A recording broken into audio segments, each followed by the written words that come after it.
I want to go to Nick out of Florida. Nick, welcome to the show. You're on the air. Hello. Hello. Hey, Nick. Hey, how you doing? All is well. Speak up a little bit. All right, hold on. Can you hear me? Yeah, but just speak right into the phone and just a little louder. Okay. I've been watching your show for a little bit. I called before about a situation. Okay. And, long story short, I'm moving out my mama's house. You're moving out? Yeah, How old are you? 22. Congratulations. Yeah. How does it feel knowing you're moving out? At first, like, when I had bought the flight, I was, like, kind of scared. Because, like, I ain't really worried about, like, life. But, like, I don't know. I kind of, like, I don't want nothing bad to happen. Like, I ain't trying to, like, go back to, like, jail or nothing. So I didn't want to get into, like, no altercation with nobody. Right. But that's really all I was worried about. Oh, you were concerned about getting into an argument with someone ended up back in jail? Yeah. Oh, yeah, okay. I ain't trying to get into that. Well, the way you avoid that, I'm telling this work, Nick, and I'm telling you the truth, it does work. It cannot fail. Never, ever, ever, as long as you walk this earth, never argue with another person about anything. And don't argue with the spirits, the thoughts in your imagination inside of your head. And do not argue with anyone about anything, and you'll be just fine. Yes, sir. So don't try to prove anything. If somebody call you names or they try, you only need to protect yourself if it's a physical threat, and you need to protect yourself physically. Then you do that. But as far as arguing with people and trying to prove anything to anyone, never do that. You just argue with another devil, two devils arguing. So if you do that, you would never end up back in jail. Yes, sir. I appreciate that. You're welcome. And like I got one more like question. Okay. I don't know if it's a question. I just noticed it. Like I've been doing the silent prayer like real consistent, and I noticed I'm not as like goofy as I used to be. Yep. And like I noticed like a lot of young females, like I've been getting more attention from them. So like I was watching Bond, and you said like kind of like you gotta kind of like let go of your religion and let go of like what you think is love and all that. Yep. But I feel like if I let go of all of that, I might have sex out of wedlock because like these girls kind of they be looking good. I know no funny junk like they be like but I'm a young man, you know what I'm saying? So, I understand. I be trying to avoid it. Well, the So way I just you wanna know avoid your it, the way you avoid it is stay away from the thoughts about it. When you see those girls and they're tempting you, especially now, it's going to be more overwhelming because you're working on yourself. You're overcoming the spirit of mama. And so you're going to get a lot of temptation from girls. The devil is sending those girls to you. Just stay out of your head about fantasizing or being with them, and just continue to do the silent prayer and work on you. You'll be fine. Yes, sir. But I appreciate it. Yeah, just don't get into your head about it. All right. Hold on. Can you hold on a minute, Nick? Yes, sir. Hold on. Let me go quickly back to Nick out of Florida. So, Nick, you're 22. You're finally moving out. You're getting your own place, right? Yes, sir. Well, yeah, that's the plan. What your mother say about you moving out? She was actually like more supportive than I thought. Right on. Like, she didn't really like try to hold me in. She was kind of like, "Oh, okay, I got a calling for your life." I'm like, "All right, cool." So I just left. And so now, once you move, just do the silent prayer, watch those thoughts, go to work, and save your money and just live your life daily. And when those girls try to tempt you, you let it pass. And if God want you to have a wife or anything like that, he will make it possible without your help. And it'll be the right woman, but don't be concerned about that right now. Your primary concern is overcoming your father's state, meaning overcoming the anger and the imagination. And then Right. and go to work, save your money, and just live a simple life. Okay. But how do I know if I'm not? Well, I guess I don't know. I guess I ain't gonna worry about it. I was gonna say how do I know if I'm not like ignoring this girl as God sent her, or Because if God puts something in your life, you can't ignore it. So don't worry about that. And plus, you're 22 years old. You're too young to get married anyway. You got to get your life going first. You got to get your own place, get a job, save some money, and work on yourself. Right. And so right now, you don't need that in your life. You don't need that kind of trouble. Yeah. No, I feel you. I ain't even looking. I just didn't want to mess up on that. Yeah, don't even think about that for now, right? Yes, sir.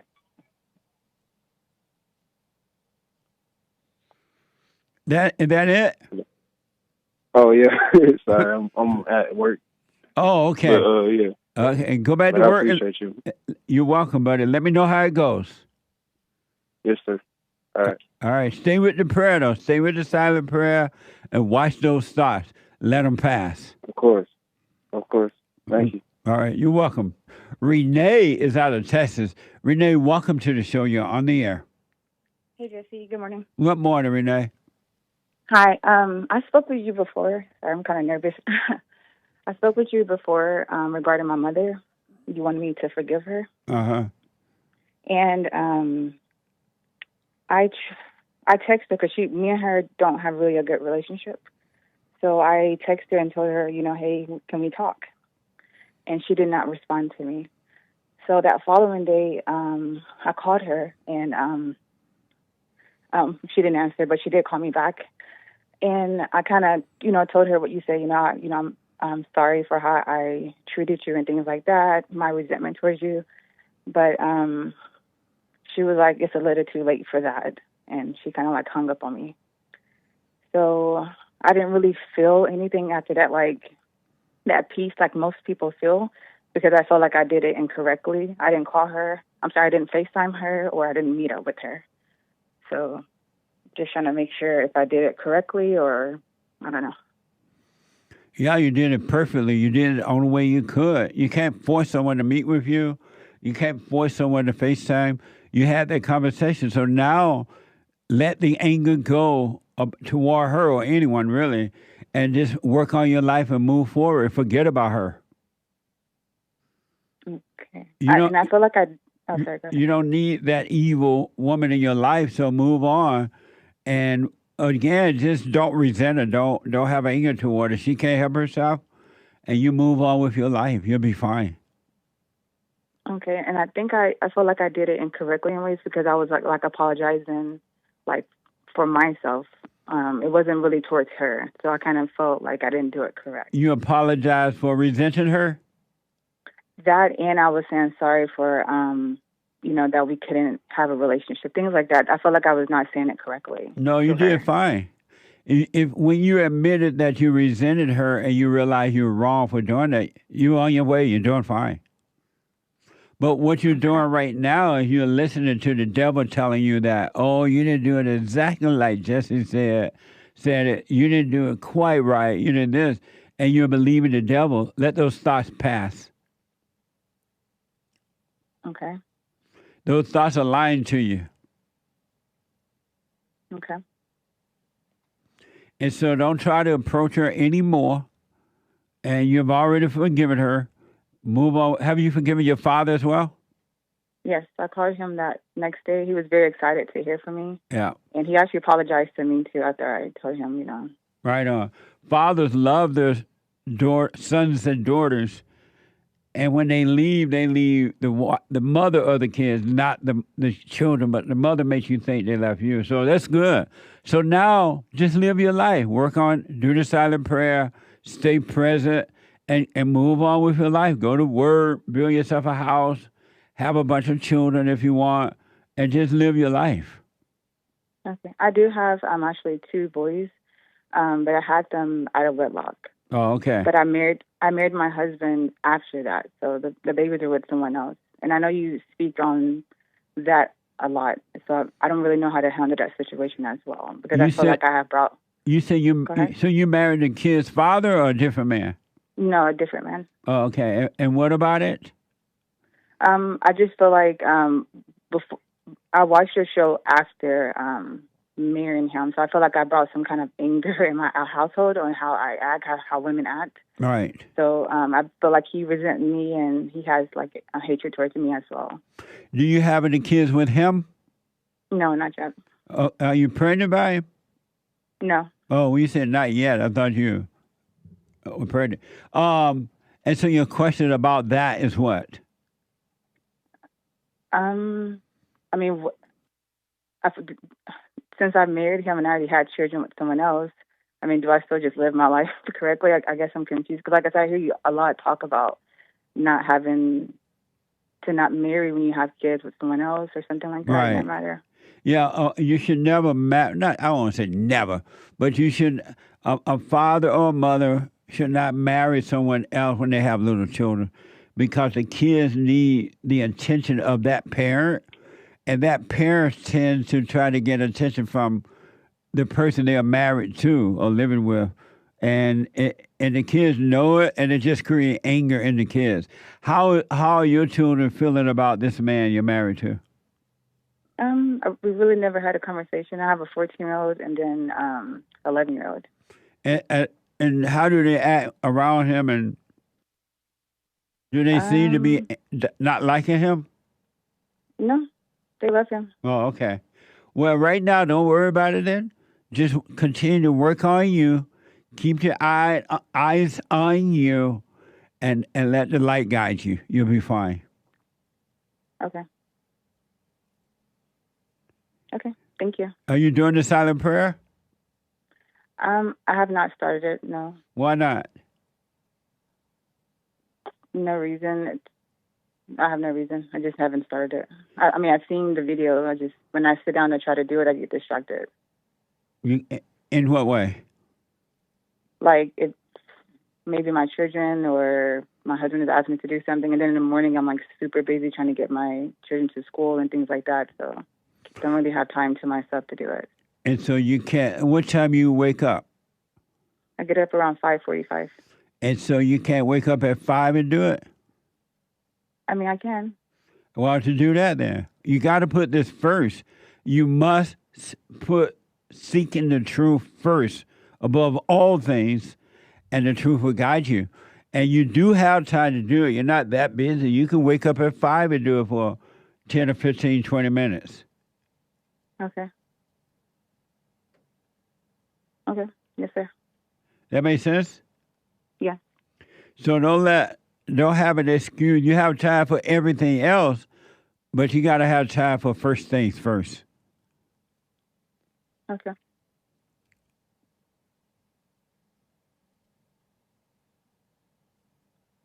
I appreciate you, Jesse. Stay with it. Stay with it. So now all you need to do is start doing the silent prayer. Wake up at 5, and then do it for 10, 15, 20 minutes at best, and get up and start your day. You're going to see your days will become amazing. It'll be easier than what you can even imagine. Is it better just to do it in the morning or morning and night, or just morning? Do it in the morning when you first wake. Let's say you and your husband, you're in bed, right? And it's 5 a.m., and your husband's still asleep or gone or whatever. You lay there for a few minutes, look around you, open your eyes, look around the room, notice you're there in bed, and then close your eyes and just become aware of those thoughts. If none come, just notice no thoughts, but don't worry about it. If you get a bunch of them, just watch them. But don't freak out. Don't say anything. Just watch them. If you get a few, just watch. And then get up and start your day. And you'll be, I'm telling you, everything is going to change automatically. Okay. When you say watch your thoughts, what do you mean?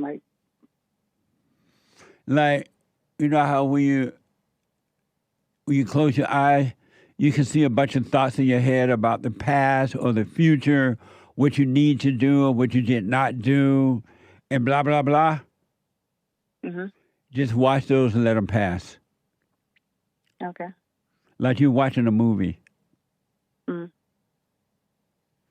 And don't argue with it. Don't do anything about them. Just watch them. Okay. Okay, I can do that. How do you spell your name? RENEA. Okay, RENEA. Okay.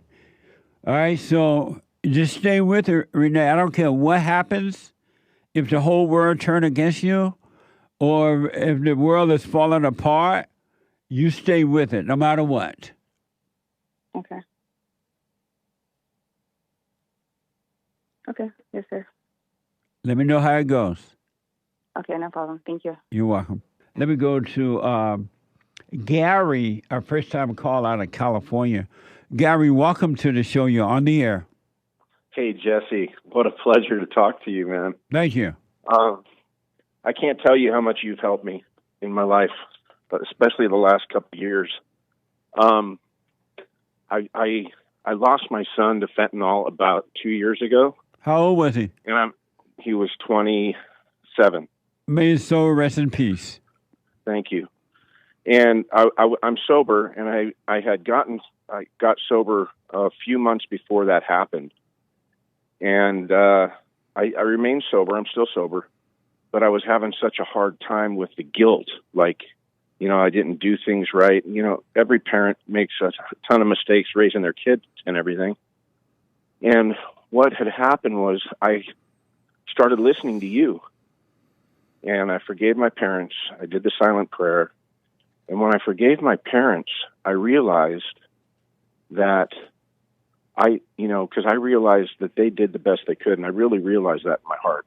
Because I've got good, I know you say nobody's good, but I got good parents, But what the? So I was thinking, man, I look back and I did the best I could at the time with my son. Yes. And I started to cut myself a lot of slack. Right on. And that guilt would keep me in bed sometimes for days, like 6 months to a year later. And once I started to forgive myself, I forgave my parents, I forgave myself, and I've been free, man. Here's the thing that's bothering me lately, yes. Right? I've been really judgmental on a good friend of mine, and I can realize that it's my ego because I'm watching him blow up his life through his thoughts. I used to have these thoughts and I would follow them, like, oh, you need a girlfriend. And then I would go out and search for a girlfriend. And then it would be like the wrong woman. Yep. And I'm watching him just implode his life. And he asks me, what should I do? And I try to tell him to listen to you. He's watched you a couple times, but he doesn't listen. And I'm watching his life just get worse and worse and worse because he listens to every thought. And I'm really judgmental. Like I'm like I don't even want to call him anymore because he's not. It's like he's not listening. And I care about him, but I don't want to be judgmental because I know that's just my ego. All right. But it's like I'm stuck there. I've been stuck there for a couple weeks now, very judgmental. And how do I get through that? By just watching those thoughts. Just watch. Now that you're aware that those thoughts are trying to make you judge, just know that it's not you. And when you speak to him, do not give him any advice unless he asks for it. And then you give him your best advice.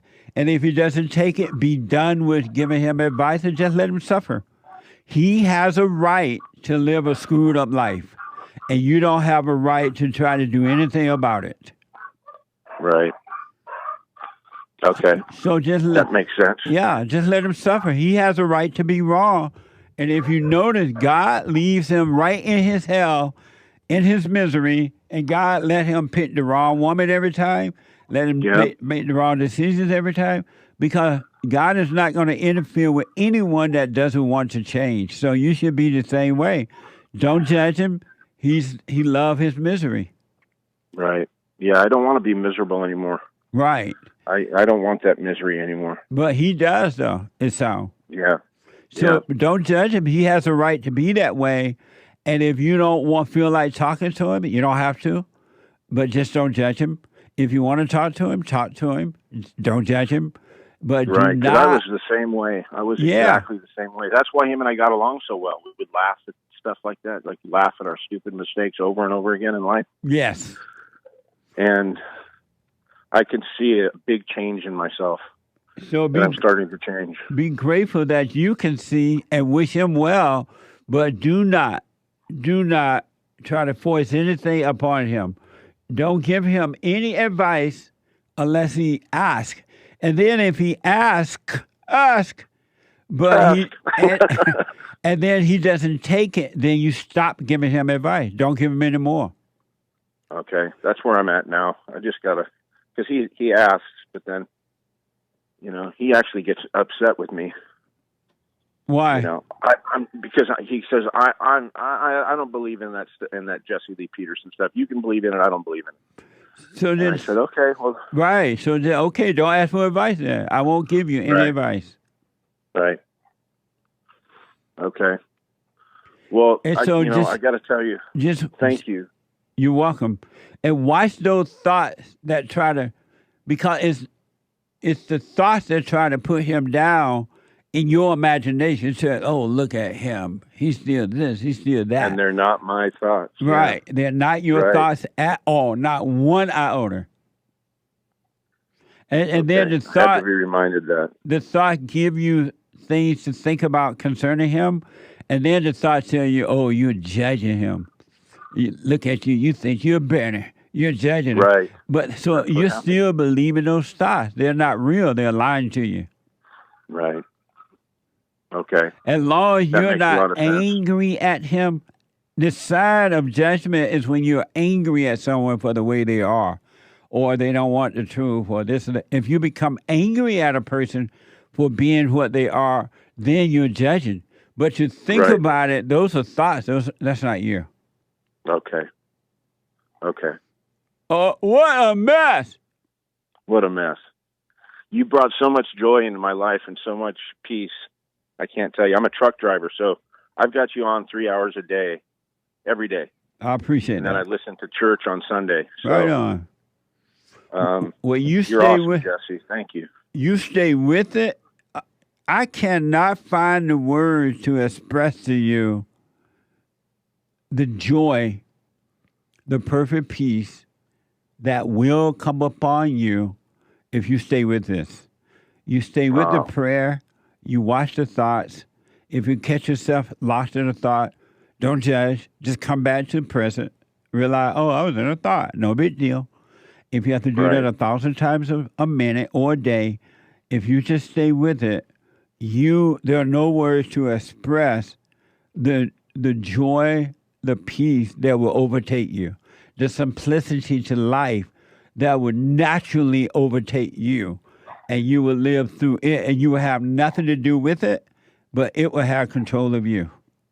No, that's great to know. I've had glimpses of it since I've been listening to you and since I did the silent prayer and forgave my parents. Yeah. I've had moments of that peace.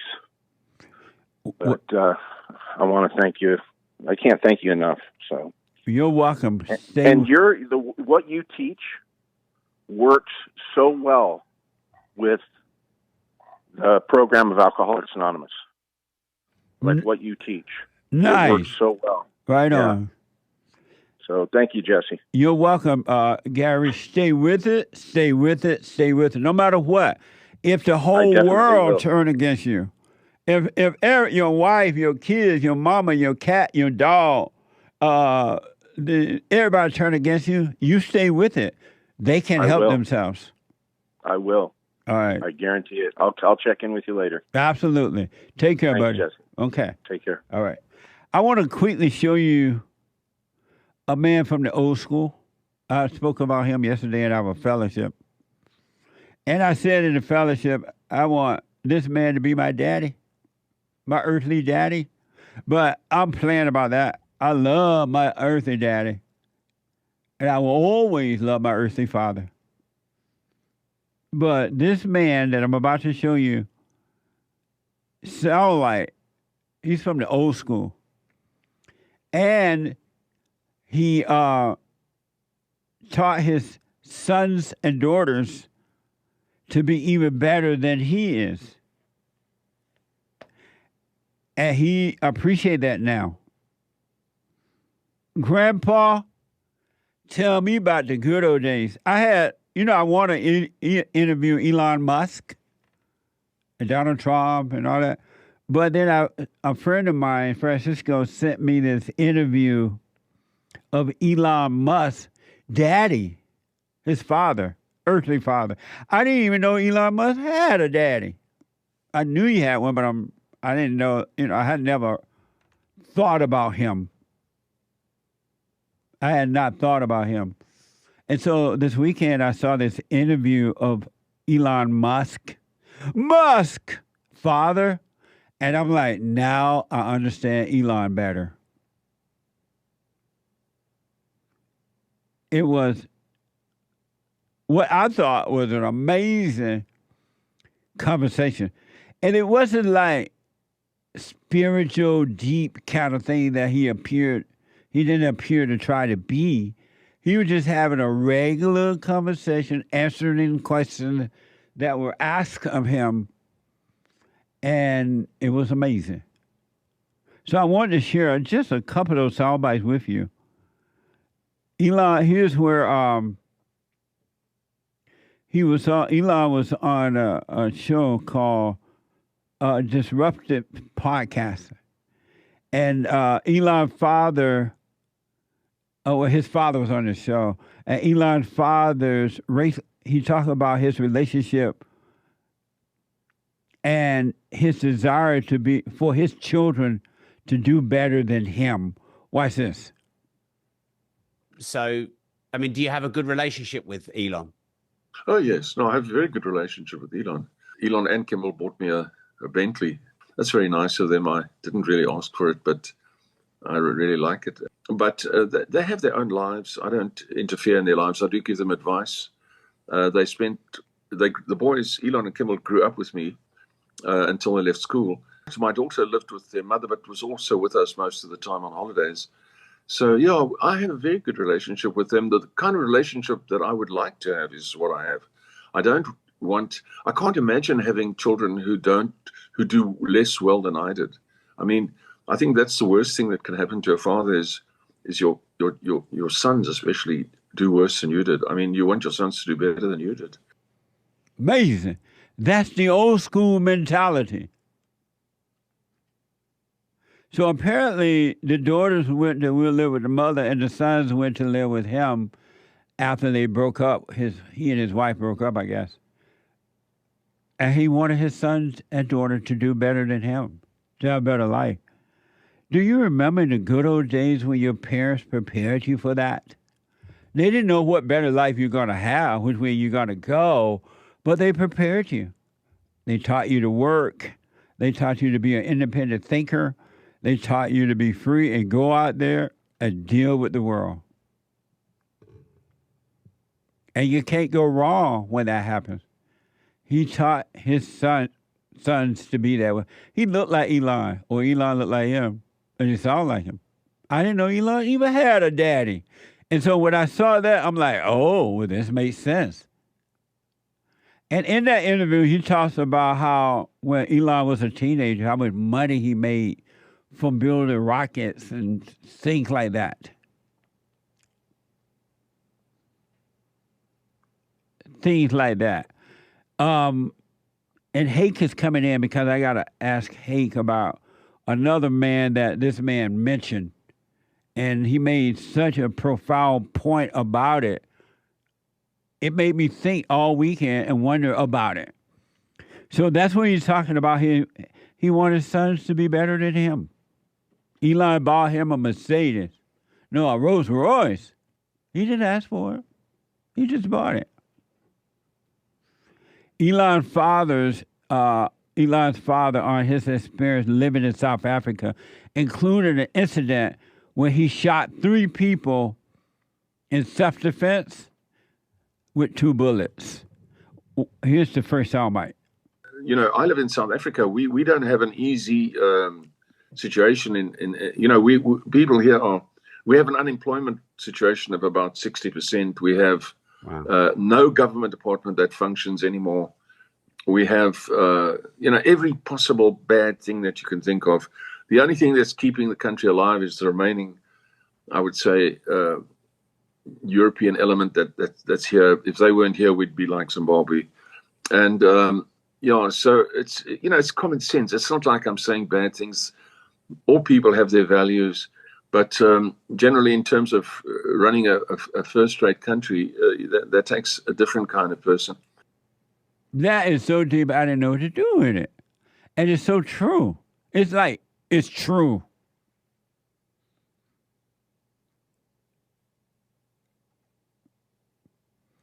The Western culture works, the other don't. And now the government is so destroyed there that it's becoming Zimbabwe because the Western culture is fading away. It's been taken away. Isn't that amazing? I want to ask Hake about that in a minute. He a Western person. Here's the last soundbite from, his name is Errol Musk, right? Errol, I think. Errol. Errol Musk, the father of Elon Musk. And Musk can be nice. Watch this. Now, here you have to carry a gun. Whether it's licensed or not, you have to carry it. You can't send your children out of the house to the shop. They can't walk to the shop. And I believe England's becoming like that now. They're making a very big attempt to make it like that in England. You know, and we don't live in a budget cage. You know, I've actually killed 3 people who broke into my house. It was self-defense. Wow. Well, they fired 52 shots at me, and I fired 2 shots at them. And you killed 3 people with 2 shots. I killed 3 people with 2 shots. But I was 11 years in the military here, and I'm good with guns. And so Elon is quite good with guns. And it's not that I like guns. It's that I had to. Amazing. There was something else he said in that interview that you need to see the whole thing. I recommend it. I really recommend it. What's the name of that guy that he mentioned and the government destroyed him? Man, I'm blanking because at first you said Patrick Henry, but not. it totally wasn't Patrick Henry. Right. And it wasn't Napoleon, was it? Yes. Was it Napoleon? I'm not sure.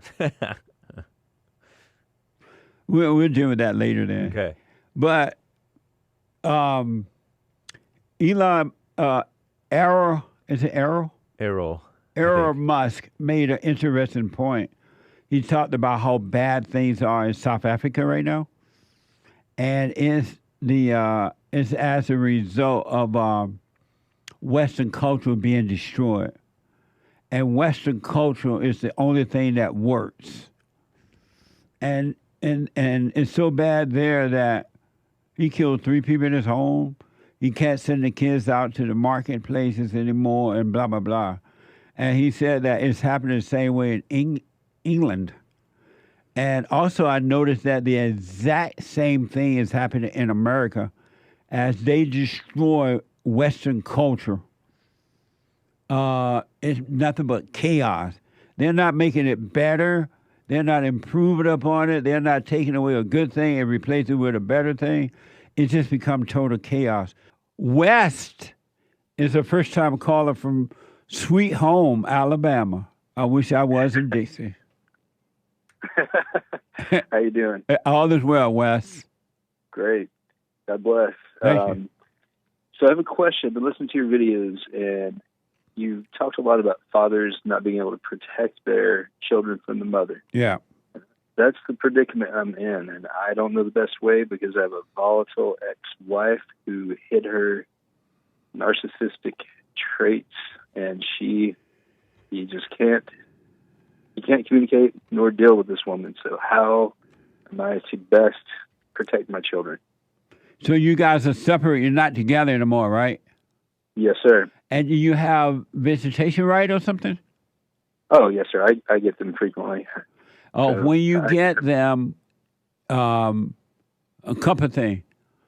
Never, ever, ever for one iota of a second argue with her about anything. Never argue. Don't give her that, period. It keeps her evil alive when she can argue with you. Let's say that you're supposed to pick your kids up this coming weekend, and you get there, she's not there, or she tried to make it difficult for you to get them. Just walk away.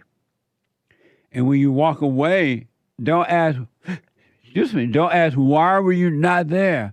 Why did you, don't even argue out. Give no room to the devil. You got to let go. All right. And if she said, oh, you can't get the kids, oh, okay. See you next time. Bye. No arguing.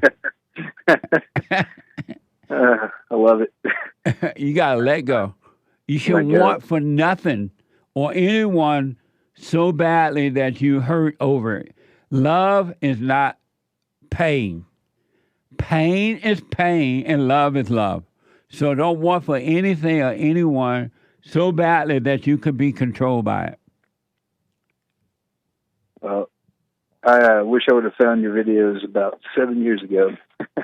So, and that's fine. I understand what you're saying, but live right now. 7 years doesn't exist. All you have is right now, and right now is a brand new now. Every morning it's renewed. And so your life is being renewed all the time, and it's amazing. Yes, sir, it is. Thank you. Well, how old are your kids? I have a 7-year-old, and then I have twins that are 5. Yeah. Again, you got to lay your weapon down. Don't cut the baby in half, meaning don't fight over it at all, and God will fight your battle for you. And you have no idea how this thing will turn out for you, but it will turn out for you in an amazing way. But you got to let go. I believe that. I absolutely believe it. And don't let any blind people or person tell you, oh, you got to fight for your kids.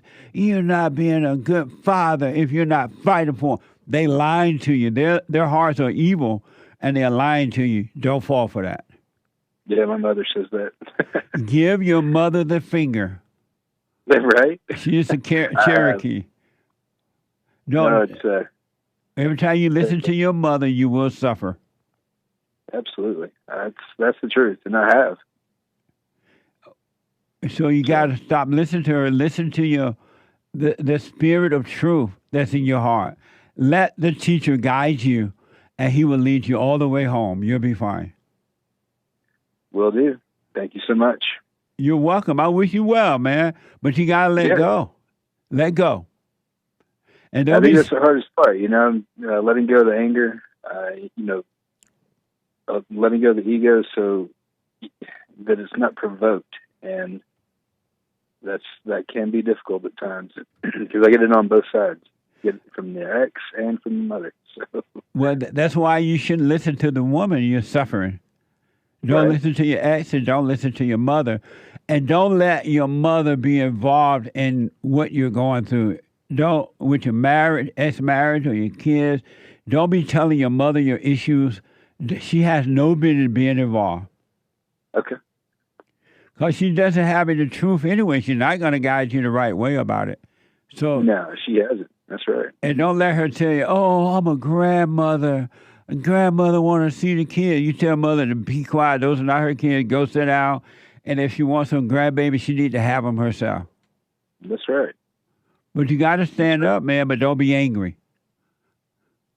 Yeah, that's I find a lot of peace, and then occasionally I'll get provoked, and then that's where I fail. So I appreciate that. Only because when you're provoked, it's only because you listened to a thought. You didn't catch the thought that came. Did you forgive your mother? I'm in the process of that, so no. So, and why not? I've been listening to your videos, and I've just been I guess I've been a little bit of a coward. Yeah. Oh, Beta! What would happen? How old are you?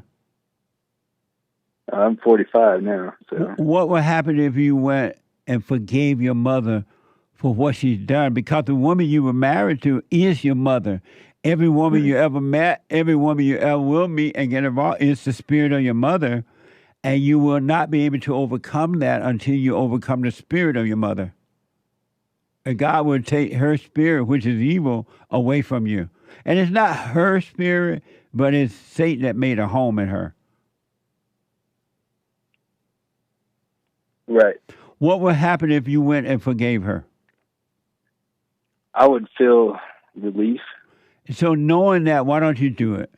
Or why haven't you done it? Well, I wanted to. I had my kids. I have my children more than most fathers. I get them about 60 to 70% of the time. Nice. And, because I work from home, and yeah, so I've been planning this out, and I just in the next couple of days I'm going to do it. So. And so you haven't done it because you have your kids a lot? Yes, sir. I just wanted to wait till they're not around, and I wanted to tell her without having the, I didn't want to take them over there, and I wanted to just to be one-on-one, is what I'm saying. Do you take your kids around your mother? Unfortunately, I do. Why? Well, she got cancer, and I moved her in with me. What? I know. So you're not taking them over there. Your mother live with you? Yeah. Why'd you do that, man? Guilt. Of what? Just her guilt tripping me. I mean, all the years, just making me feel like I owe her something. She made you feel like you owe her something? Yeah, and she didn't do well with her finances, and she ain't got nowhere to go now. So now you're her husband? Might as well be. So your mother made you her husband. Why, now that you know that, why don't you forgive her and put her in an old folks home or something? It's not like she stopped. Yeah, it's true. It's true. Why not put her in an old folks home? Let the nurses take care of her. I'm telling you, she's like 9 lives. She's either up or down. I'm telling you, I've never seen anybody like it. I hate to feel that way. Meaning what? I feel evil. Well, I just hate to feel like I do about it. Like how do you feel about it? I try to, obey the commandments, but then I feel a certain way about it, like I can't stand it. What's the commandment? Just honor your mother and father. It just means you don't resent them. It doesn't mean that you stuck with them. It just means don't be angry at them. They did the best they can do. That's why you forgive them, so God can forgive you. That's all that it means. You have no obligation to them at all, zero. You didn't tell them to have you. And when they took care of you, they were supposed to take care of you. They're the parent. You're the child. So you have no obligation. And once you overcome that, if you want to help out, you do. If you don't, you don't. You won't feel bad either way. Yeah, now I've got her here, and it is what it is, man. Meaning what? It's regret this whole situation. Get her out of the house so you can be free. Put her in an old folks home and let the government take care of her. They have Medicare. They have all type of stuff now where the government is gladly taking care of everybody. Yeah. You're not stuck. Right. Except in your imagination, you're stuck. You don't owe her anything. Don't let her make you feel that way. Tell her, forgive her, and let her know I'm putting you in an old for home. If you don't want to go there, you leave it here. I don't know where you're going, but you leave it here. I love it. I love it. Man, I wish I would have found your videos a long time ago. Appreciate this. Because the guilt that you feel and the agitation you feel from having her there, that's not love, that's hate. So you're not doing any of it out of love. Right. Right. That's the truth. And that's why I get stuck. It's like a cycle, vicious cycle. It's time for the cycle to end. And you got to forgive her so that the Father can draw you into the kingdom of heaven from within. And then he'll bring you out, start to bring you out of your imagination, destroy that old nature, and he'll make you free. But you are not, where's your father? Oh, man, he hasn't been in my life in like 30 years. So. Have you know who he is? I do. Have you forgiven him for not protecting you from her? No, I haven't talked to him in probably 30 years. Do you know how to reach him? I could do it. I could find out how to get in touch with him. Find out what happened. Call him. Why did you leave? Why haven't I heard from you? What is going on? I'm sorry for resenting you. So that God can truly forgive you for that too. Because you got to love your father in order to love God. If you don't love your earthly father, you're never going to love God. And love just simply means don't hate. Forgive your parents. They could not help themselves. Right. Well, and honestly, I have not wanted to take my children around my father's wife. She drove us apart. Like, my dad would occasionally, get me when I was real young. But he got remarried and she didn't like me. And so I don't want my kids to be exposed to them either. I don't blame you. And you don't have to let that happen. You just need to forgive so you can overcome all obligation. And then life will happen naturally for you. The only reason you feel in a false sense of obligation because you haven't forgiven and you're living in your imagination. You're listening to evil and evil is lying to you. You're not obligated to anyone. I appreciate that. I really do. Thanks for not judging either. Yeah. Are you doing the silent prayer? Yes, sir. I'm actually an Orthodox Christian, so I pray morning, afternoon, evening. Do you do the silent prayer or you pray in the Christian prayer?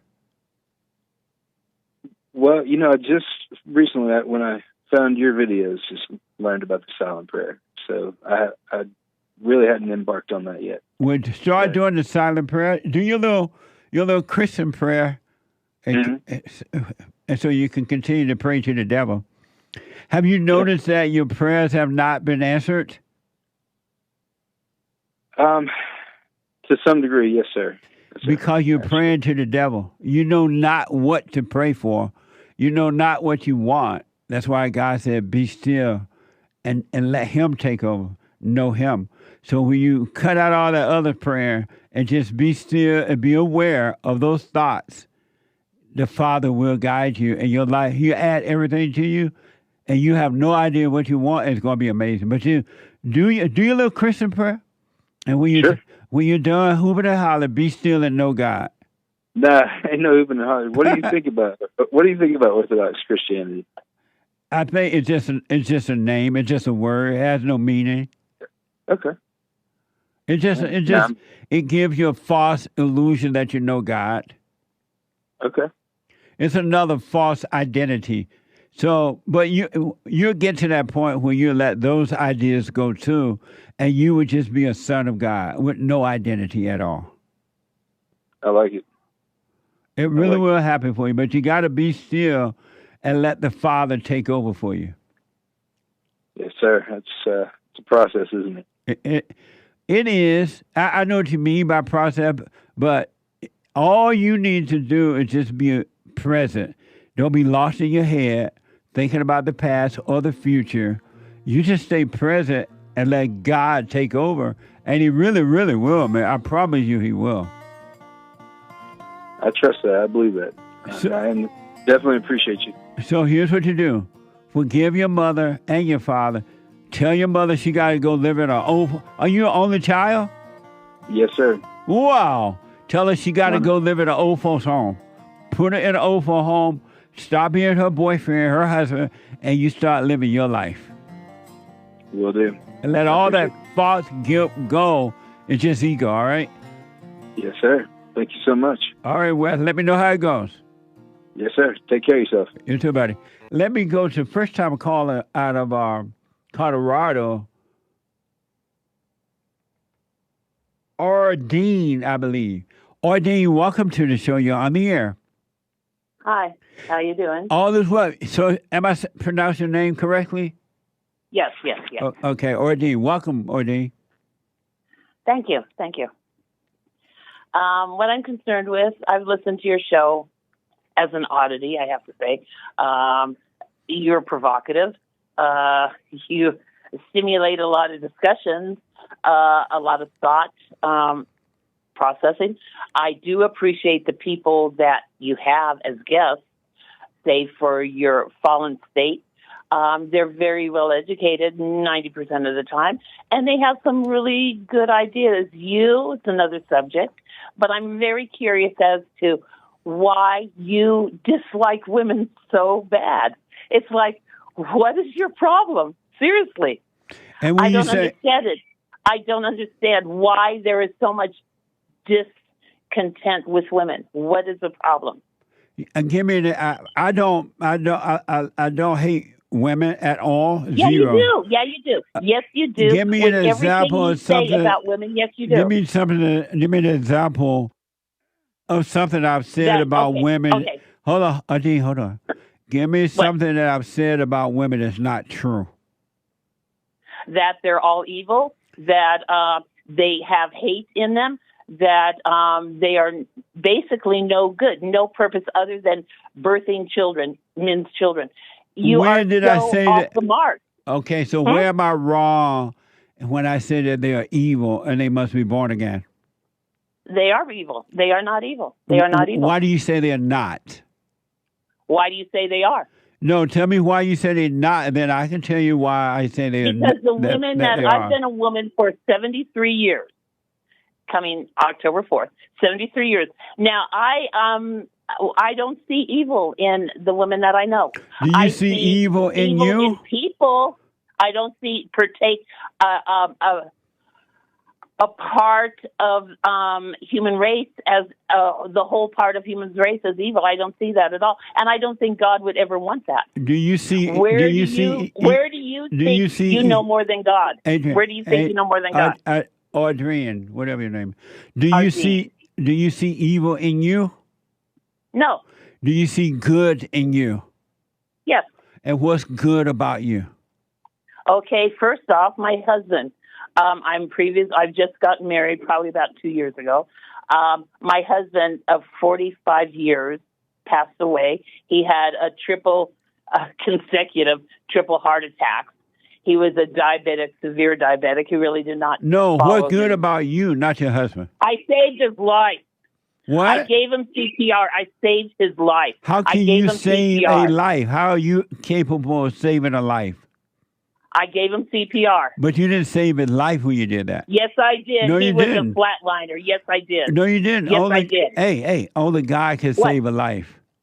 I gave him the breath in him that God gave me the ability to do that. And I was able to do that for him to save his life. He was flatlining. I took care of him for 4 save a life as a caregiver. Yes, I did. Yes, I did. Yes, I did. But what else you think? That's not you. Tell me something good about you.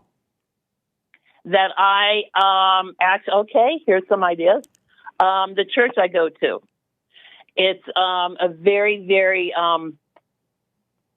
influential church with the homeless and the left out congregate or group of people here in Colorado Springs.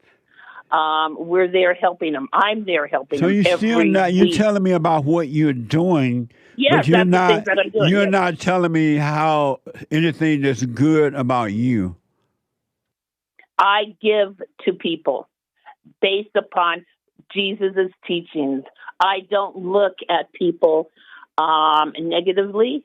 I look at people in a positive way. I know there's good in everybody. Evelyn, you still not telling me anything good about you. You tell me all this crap that you're doing, but Crap? but Saving a person's life? Okay, crap. but okay. you Tell haven't that told. to the EMTs of the world. You still haven't Tell told. that to all the first responders of the world that saving lives is crap. Evelyn, Okay, go ahead, do that one. Evelyn, hold on.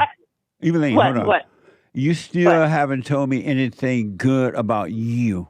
What? Oh, yes, I have. No, okay, you tell telling me what me you all think this. a woman has to do that's good. Tell me. There's What do you- nothing what do she you has to think? do that's good, and there's nothing she can do that's good. But if she want to be of good, she got to overcome evil.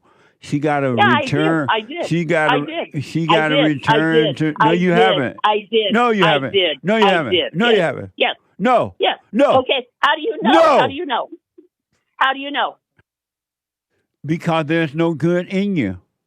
How? How do you know that? How do you know that? Because you haven't told me anything good about you.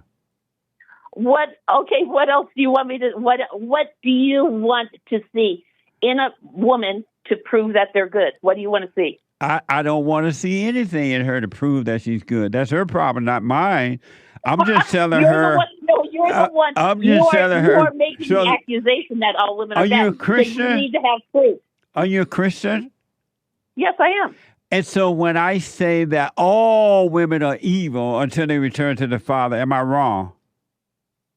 I think there's good in everybody. That's not what I asked you. God That's not what is I waiting asked. there as an open door. God is waiting there with an open door to accept you into His. That's not what I asked. Heaven. That's not what I asked. Mm-hmm. Go on. Is it true or not that every woman is evil until she returned to the Father? If you base it upon that, all men, all human beings that ain't what I asked. I didn't ask you about all. Okay. Yes. I didn't ask. Why? I'm asking you where you going, and you telling me where you been. No, that's a little crusade that you say. That's a is it true or not? Is it true? God. Evelyn laughing like a witch. Is it true or not? That's good. I do like laughing like it's cool. I like that. I said a witch. Thank you. But listen. I know. Evelyn, hold on. 73 years old, that doesn't bother me. It's still crazy. Hold on. I don't care. You don't care about being crazy? I don't care about you calling me names. I don't care. Listen. I'm 73. Let me ask you a question. Deal. What? You're crazy. You're a crazy person. Am I wrong or right when I say that all women are evil until they return to the Father?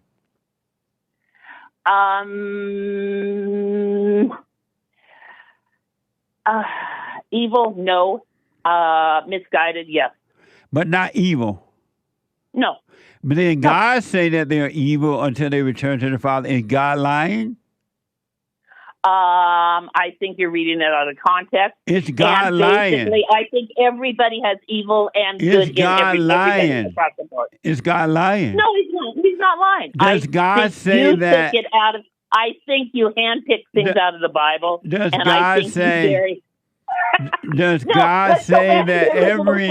Hey. I need to know why you personally, Jerry Lee Peterson. What?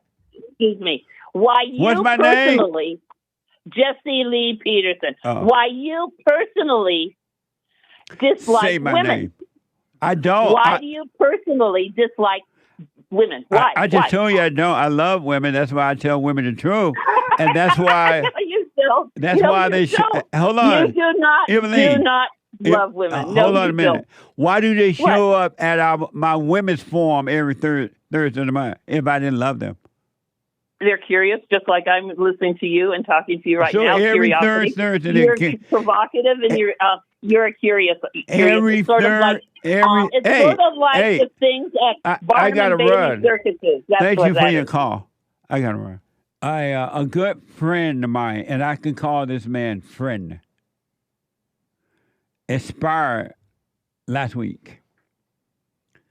And over the last 30-something years now, nearly 35 years, I have been so fortunate that along this journey, if I can call it that, I've been blessed with so many older and younger people who encouraged me and helped me along the way. Of white, black, Asian, it's been mind blowing. The wisdom or how people have helped me along the way, and I'm grateful. And I've often said to the blacks that it's unfortunate that you hate white people, because you never know who's going to help you along the way. And I don't mean financially, though I've gotten help financially with bond and everything, but I mean in other ways, spiritually and whatever, right?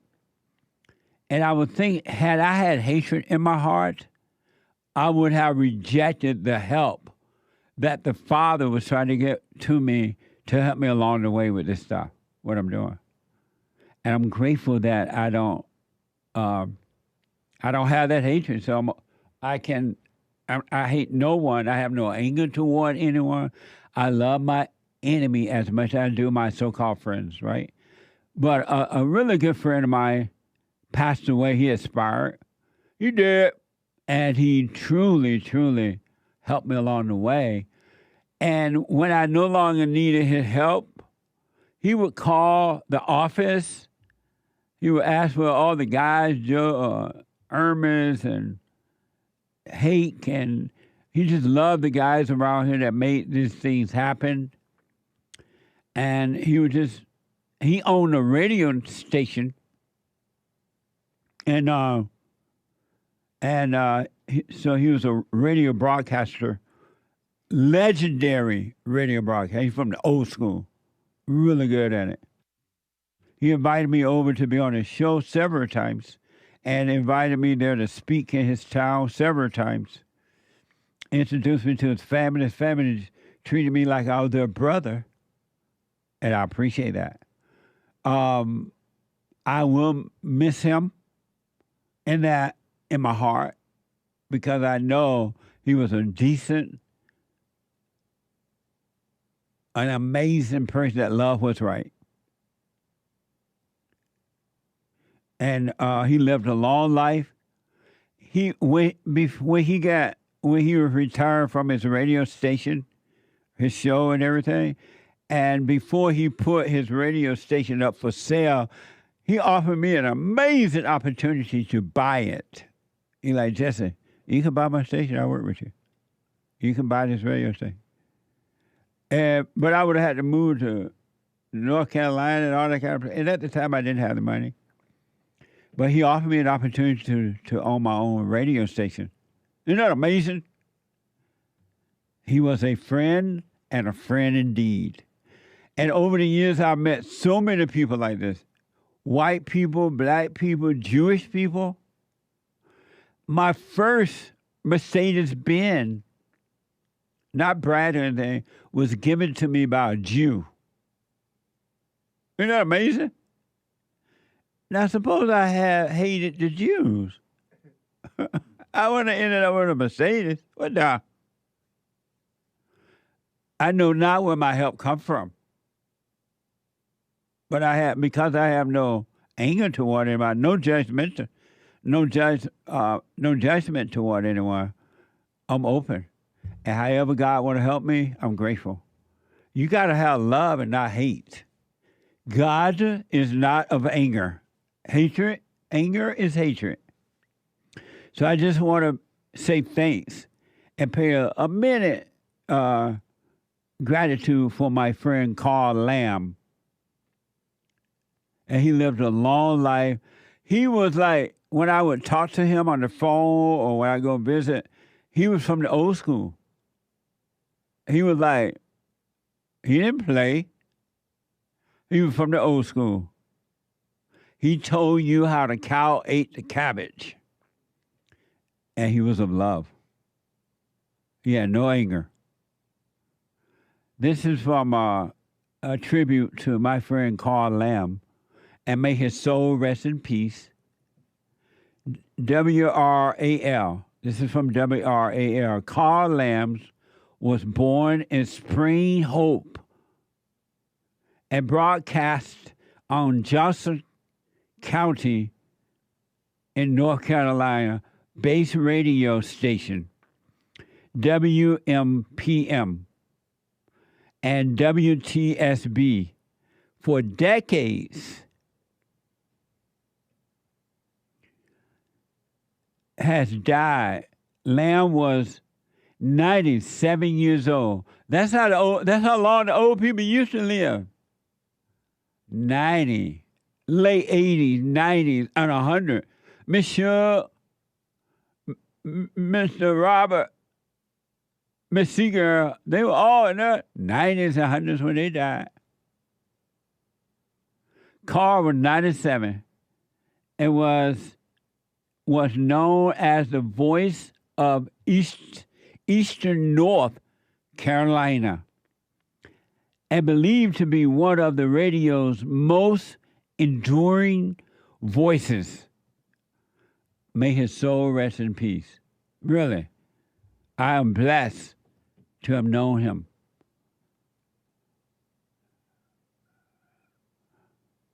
This tribute video that I'm going to play for you was from 10/11. So it was about 11 years ago. And I just want to play this for you so you'll see who he is and hear a little bit about him. This is from WRAL. Watch this. All the At wonderful this time, he was 80. WTSB listeners, my friends out there. He has 68 on-air years worth of friends. Pretty soon now, I will be celebrating 68 years of broadcasting, and I think I'm the oldest broadcaster in North Carolina, and maybe one of the oldest in the nation. He's almost 88 and still behind the mic every day. Well, it's good being back with all the neighbors up and down the party line today. The party line starts in Four Oaks and stretches out across some 20 counties. From AM 1090 WTSB. It's not work, it's a labor of love. Carl Lamm has met so many celebrities. Had a good, close relationship with Roy Acuff and met a lot of the old cowboys. Carl's radio station routinely supports good causes. Now getting behind Danny Johnson, who needs a new liver transplant. Live and local. Carl probably could have gone to the radio big leagues. That's Joe Torre's signature, by the way. But he wanted to stay close to home. Well, a very pleasant good afternoon, everybody. 68 years in broadcasting. Amen. 88 years old. I might go to 100. I don't know, on the air. He used to always tell me that, too. Jesse, I don't know. I may go to 100. That was when he was in his 80s, when that tribute was made to him. He died at 97. He expired at 97. This is September.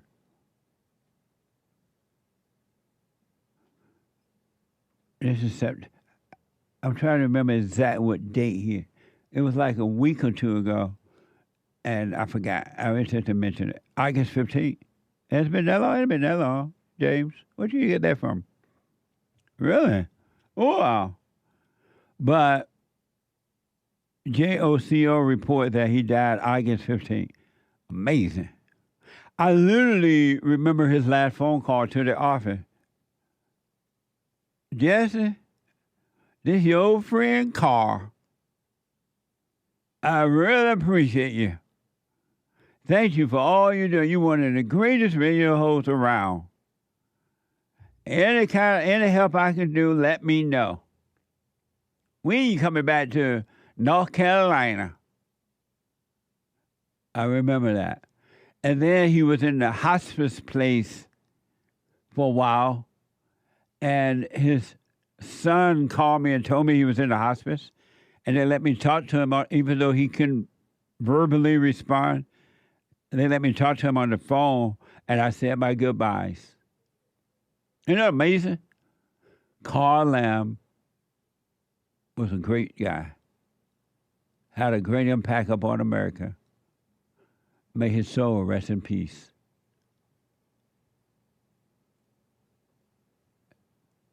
He gave until he couldn't give anymore. Amazing. So thank you, Carl. And to his family, I wish you guys well, because they treat me very well. And I appreciate that. I've said over and over and over and over again, I want my country back. I keep saying it. I keep waiting for the world to change. I keep waiting for the world to change. And the world is not going to change. Hallelujah. I'm glad I know that, without a doubt. And so I want to give you more, just a little bit more. We already have a truckload of proof, but a little bit more proof that the world, my country, is not coming back. Somebody is working desperately on the side of evil, and they're doing an amazing job in the world to keep it evil, to make sure that America never come back, as they've done with all of the Western countries, I think, if not all, nearly all. They want to make sure they destroy the Christian Western nations. There's an enemy in our world, or enemies, and they are working seriously for evil. They love evil. And so it's not going to change. Here's more proof. According to this report, Minneapolis Police Department added 23 new officers. Minneapolis Police Department added 23 new officers, including first Somalian woman and a non-citizen. Watch this from KSTP. Watch this. The Minneapolis Police Department swore in new officers. And that includes its first ever female Somali officer. Ben Henry was there and shares what she and other recruits hope to accomplish. Lots of hope there tonight, Ben. There is. The department now has its first ever Somali woman officer and permanent resident, which is a non-citizen who's lived in the community since she was a child. Lindsay, you said it, one word that was used a lot tonight, hope. Mayor Jacob Fry says he sees and feels the department building back up, not just in numbers, but in culture. Joining the department, the first ever Somali woman officer, Ikran Mohammed, and permanent resident, Officer Leslie Vera. Vera is a non-citizen. And Chief Brian O'Hara says she was able to join the force due to a recent law change. They now have a Somalian female as a police officer in the United States of America. Think about all those Allahu Akbar ideas and mentality she has. Now she's in the police department in the United States. Now do you believe me when I tell you that my country is not coming back? Somebody is making sure it doesn't. And listen to this, to make it even worse, if it could get any worse, they had an illegal alien female as a police officer in the United States of America. Minneapolis, according to this report, now has an illegal alien in the police department. Drink on that. Think on that. Smoke on that. You have a female illegal alien in the police department. in a Judeo-Christian nation.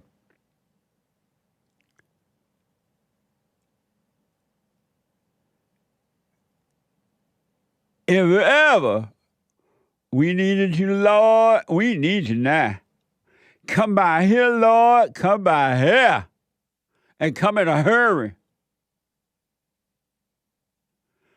We now have a Somalian police female in the United States. And an illegal alien female.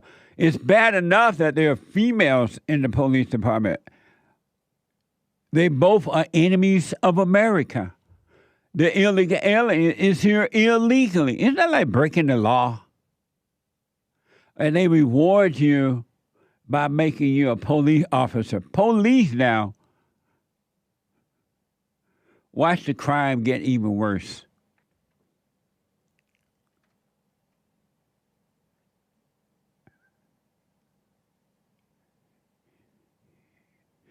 Are you sure she's illegal? They said that she was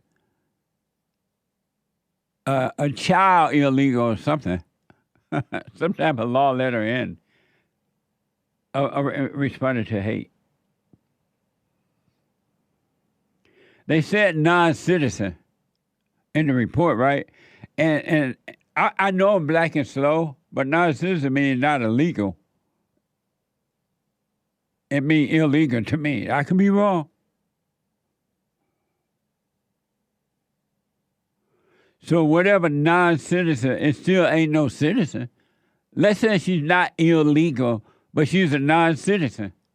And should a non-citizen be in our government, period, and especially a police officer? Non-citizen.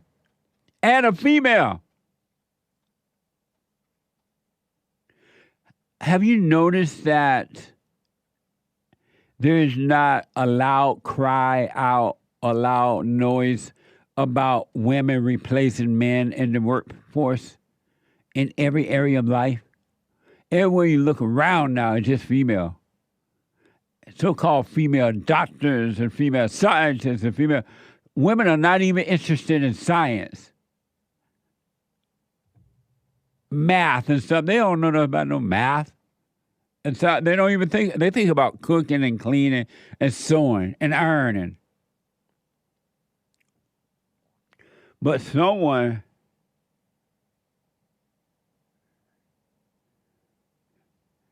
is telling them they should get involved like that, and they believe in it.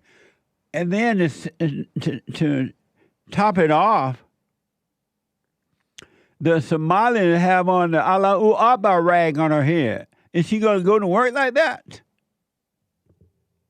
Can you imagine you get a knock on your door and it's a Allahu Akbar police officer at the door? What you going to do? Are you going to open that door? Or are you going to go, what? Who are you and what do you want? I want you to hear these two dumb females talking about why they became police officers. They wanted to be in the police department. I want you to listen to this with a sense of consciousness so you can see how dumb this is. This is so dumb and not a reason to be a police officer at all, whether male or female, legally or illegal, citizens or non-citizens. I want you to hear the dumbest, evil reasons that they're given as to why they wanted to be a police officer. Watch this soundbite from KSTP. Why they wanted to be police officer. The two reflected on a big night and new career. I didn't see anybody that really looked like me, Latina. I'm sure there was, but I didn't see that. And I was like, I want to be like them. And I want to have that face for my people that look like me. This is what I wanted to do, and it was very challenging. That's why I'm here, and I want to be to be a role model for girls who look like me so they can say, I can do it too. Isn't that amazing? That's not why you want to be a police, dummies. You didn't see anyone that looked like. Go back to Mexico and go back to Somali, and then you see somebody look like you. You're in the United States of America. That's not the reason to become a police officer. I wanted to be it because I look and I ain't see nobody that looked like me, and I wanted to see someone that looked like me. And so I want to be a police. Somebody with a head rag on your head going to work. What's under that head rag? And I ain't see nobody that looked like me. And so that's why I wanted to be a police. Can you imagine these two knocking on your door in the wee hours of the night, pretending they're looking for a criminal? You're going to be like, ain't nobody here look like you, that's for sure. Go away. I wanted to see somebody that looked like me. You're in the wrong country then. Go back to Somalia. I'm sure you'll see some people that look like you. Go back to Mexico, and I'm sure you'll see some people that look like you in the police department, and then you don't have to worry about becoming one. Now, do you believe me when I say my country is not coming back? The order of God out there in the world is non-existent. And somebody over these people are making sure of that it stays that way. And the world is getting worse. It's not going to get better. Bank on it. It's going to only get worse. And if you don't know that by now, you will never, ever, ever, ever know it. I wanted to be a police officer because I didn't see. I look and I ain't seen this. I didn't see someone that looked like me, and so I want to be a good an example so that they can see. That's wicked. That's pure evil. That's ego.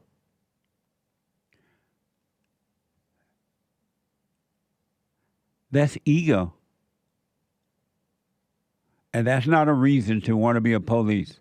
And you have no business being police officers in America. I don't know what's up with the non-citizen thing they say with that Mexican lady. But non-citizens should not be police officers.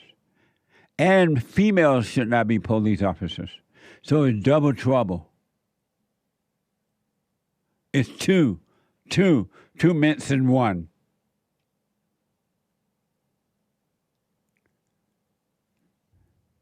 And if you think that's bad, and it is, wow, I tremble when I think about this kind of stuff and how the world is set up to make you tremble.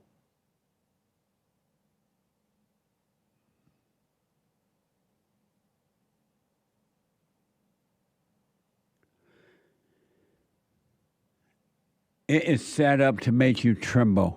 So I want to know, does non-citizen mean illegal alien, but they just dressed it up by calling it a non-citizen? Is that still an illegal alien? Because I don't know when I hear the word non-citizen, it sounds to me, I'm black and slow, but it sounds to me as saying you're not a citizen. You're an illegal alien.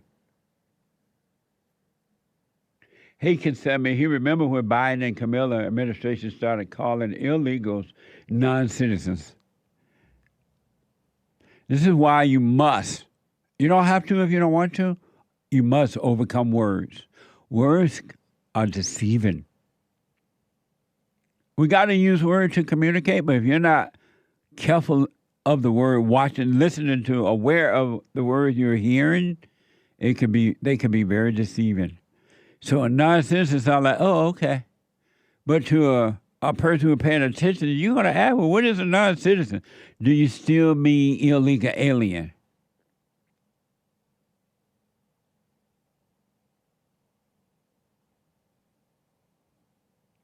According to NPR 2021, immigration agencies ordered not to use terms illegal aliens under the Biden policy. The term illegal alien and assimilation are out, replaced by undocumented non-citizens and integration. See there?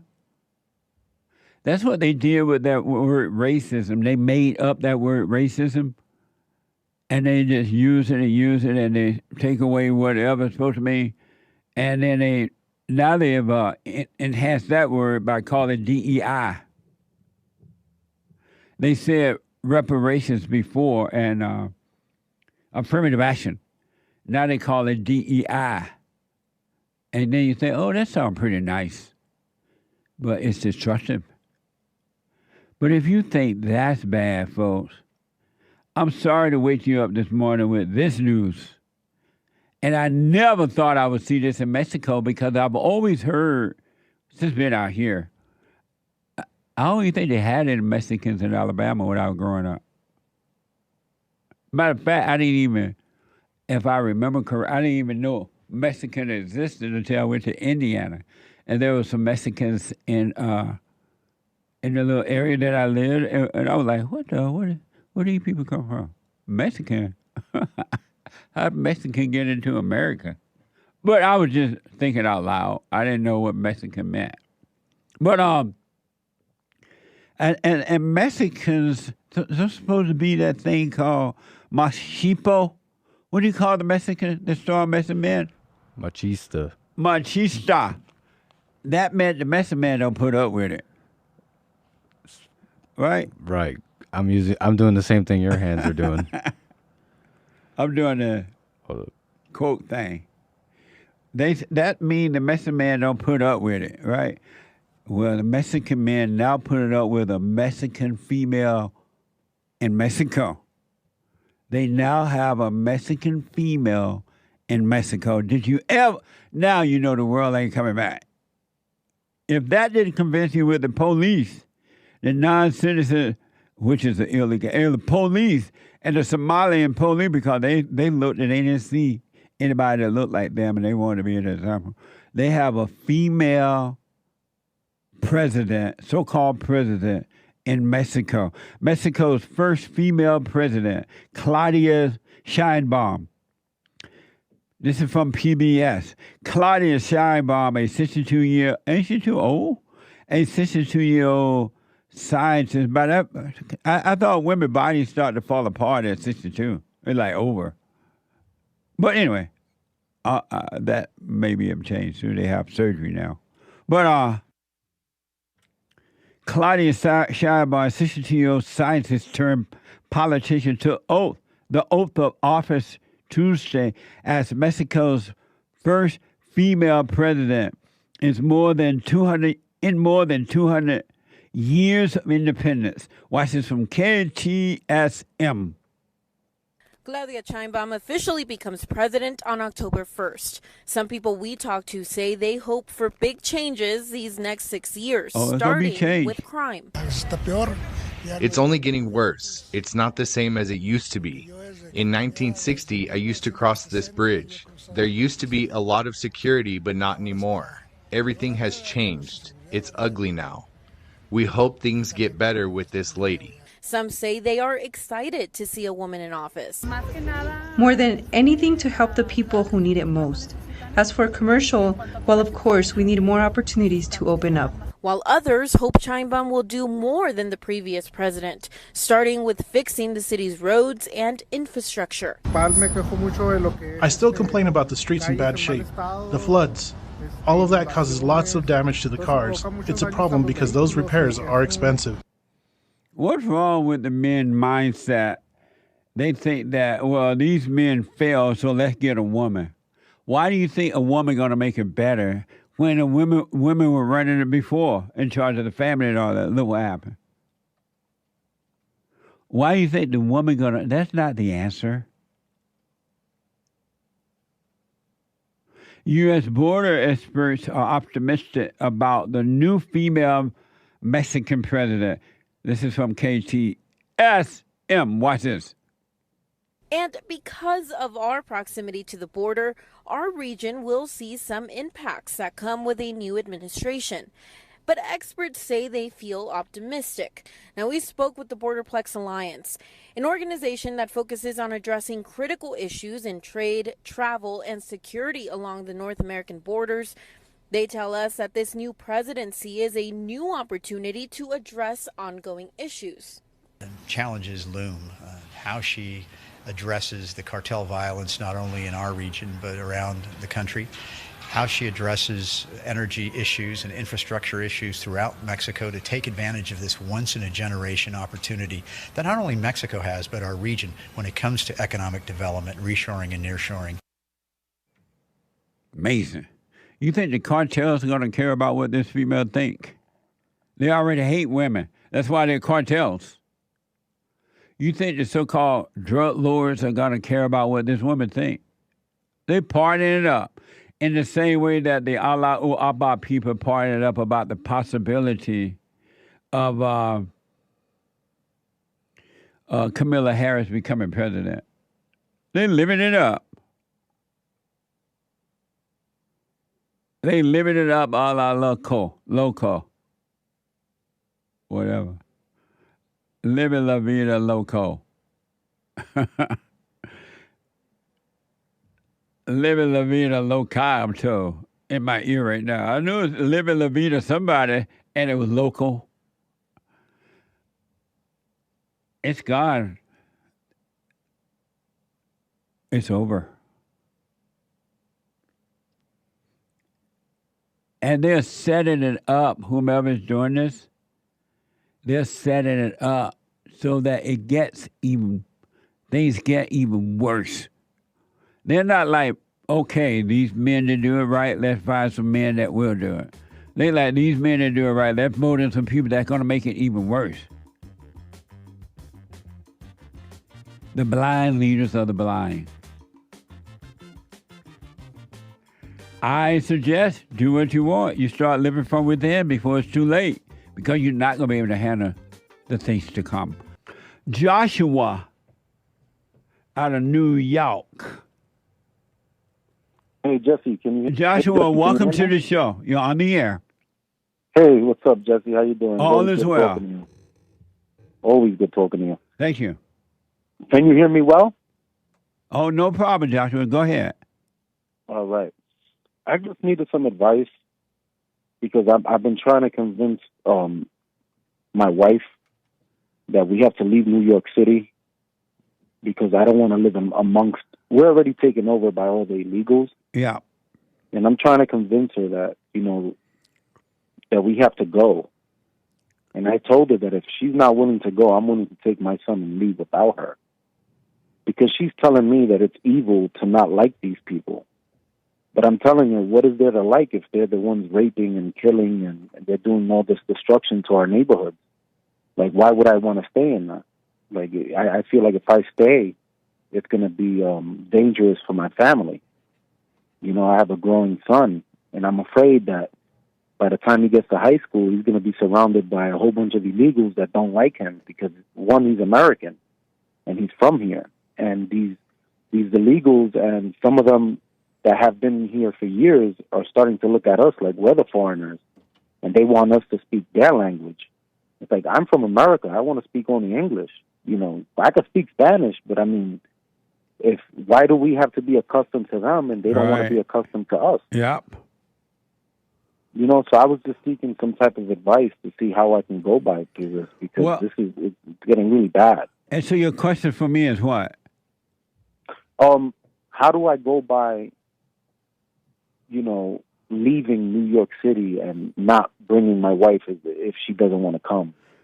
So why is it that your wife is not obeying you?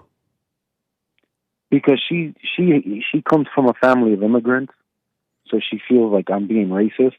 But why would you marry a woman that would not obey you? Why are you even involved with a woman like that? She's starting not to obey because she feels like because she goes to college and she's about to go to school to become a doctor, that she's better. And I'm telling her that it's like, you're being stupid by not obeying what I'm telling you. I'm trying to do this for the good of the family. So here's what I recommend.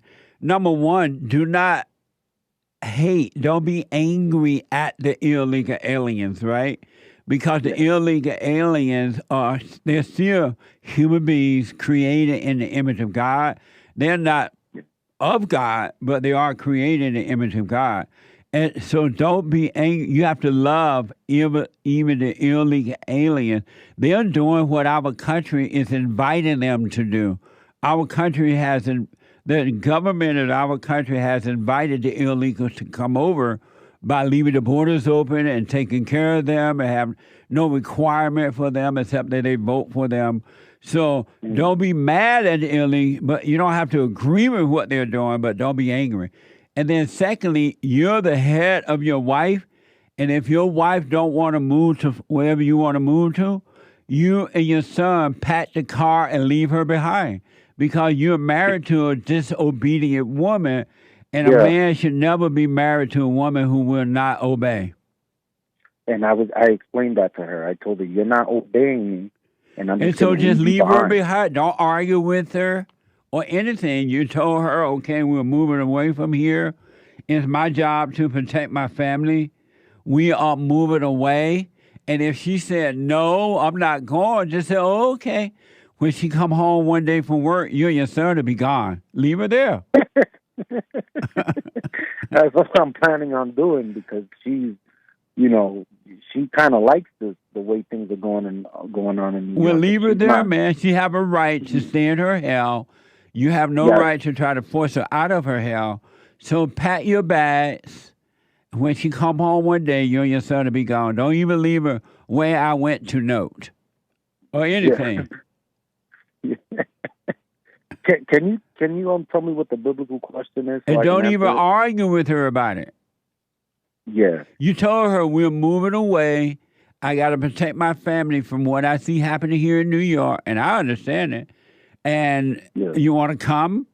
If she said, no, I'm not going, you just say, oh, okay. And then quietly pack up, find yourself a place wherever you want to go to, pack up and be gone. That's all you have to do. No argument at all. Good. All right? And don't be mad at her for not wanting to go. There's never, ever, ever, but never, ever, ever, never, ever, ever a reason to be angry. All right? So don't be angry. She has a right to be wrong. And she has a right to live in her hell and suffer. Let her suffer.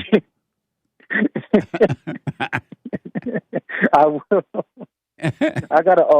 I want to answer the biblical question. Do you recognize a wave of pain that overtakes you? Yes, if I stay with my wife. That's for sure. Well, thank you for responding, Joshua. And I'll put my 2 cents on Sunday. I wish you well, but don't argue with her. Either she's going to obey you and follow you, or she's not.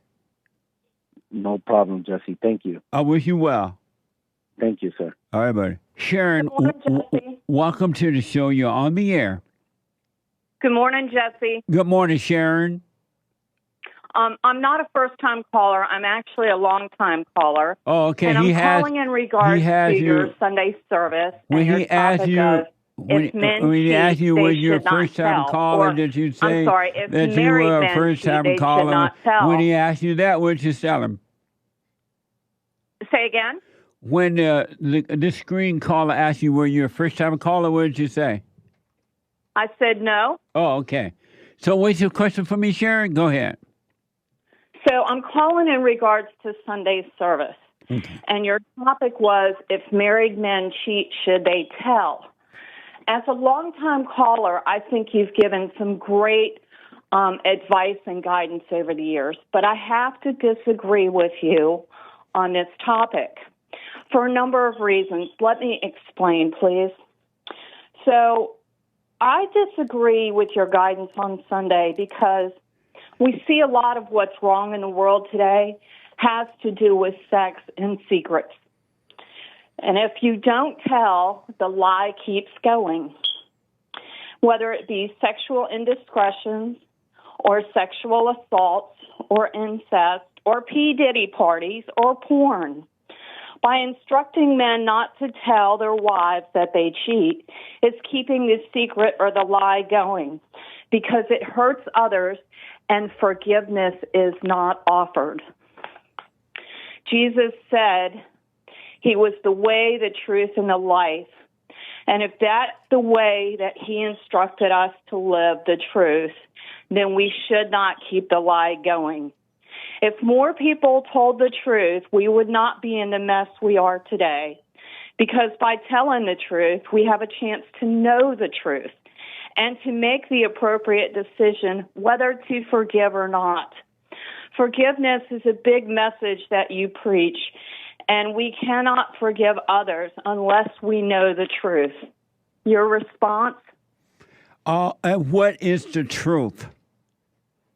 The truth was written in, and I'm not trying to be a Bible thumper, the truth was written in Hebrews 13:4, and it says, marriage must be respected by all, and the marriage bed must be kept undefiled, because God will judge immoral people and adulterers. And that's what you're talking about, Jesse. And it's adultery. What is the truth? You just read me a scripture from the Bible. What is the truth? The truth is that if a man cheats, he should tell his wife so they can work it out together. Is there anywhere in the Bible where God said if a man or woman should cheat, they should go tell the other one? I don't know that scripture, but Is what that, I would No. say, Is that in the Bible, anywhere in the Bible where God says if a husband or wife should cheat on one or the other, they should tell each other? Is that in the Bible anywhere? I think it's implied because God set standards for marriage. And Nothing marriage in the Bible is implied, period. Either the Bible is true, telling the truth about what to do, or it is not. Isn't anywhere in the Bible where God said if you should cheat on your husband or on your wife, you should go tell one another? Jesse, I don't know that. You do. You would know that if that was in the Bible. Believe me, you would know it. Is that in the Bible anywhere? I don't know that scripture. I'm talking It's about not in the Bible. It's not a scripture. It's not in the Bible. Do you not agree that marriage is a contract? Where in the Bible? No, the marriage is not a contract, but we'll get to that in a minute. Where did this idea come from that if a man or woman should cheat on one or the other, they should tell each other? Where did that idea come from? I don't know that scripture. No, but it's not a scripture. Where did that idea come from? Well, it's probably related around the definition of marriage and adultery. Where did that idea come from? I don't know. You tell me. From females, from women who want to control men. God said, bring all our troubles to him, not to another human being. Women said, bring all your troubles to me. I'm God. I will solve them. And all they do is make things worse. That is not from God. That's from the women because they want to control the men. And when the men, in their foolishness, go and tell the woman, they suffer. Every time you tell the woman your issue, you will suffer. Those ideas came from females, not from God. Am I wrong about that? I'm not going to disagree because not all marriages are the same. So do you understand now that came from the woman? That's why it doesn't work when the man tells the woman? I believe that came from some women who want to control, but not all women want to control, Jesse. When have you ever met a woman that does not want to control?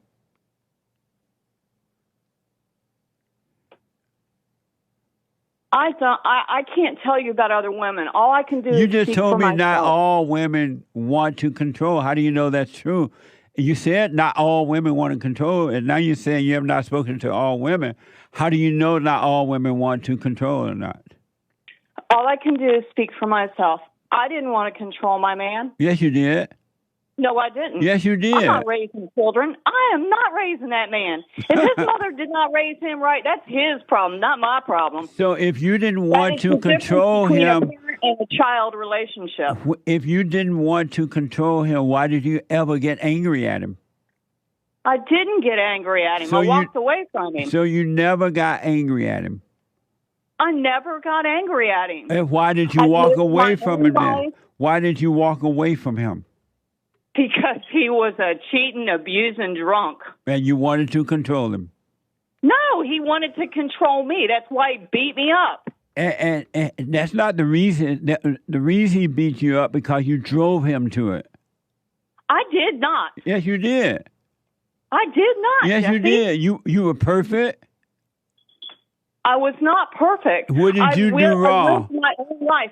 God has What did standards you- for him, and God had standards What- for me. And he what wasn't did- living up to his standards. And if he can't deal with his issues, that's not my problem. What did you do wrong in the marriage? I work too much. What did you do wrong in the marriage? I work too much. Meaning what?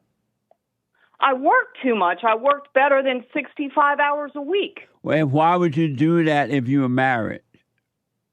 because he's a lazy ass drunk.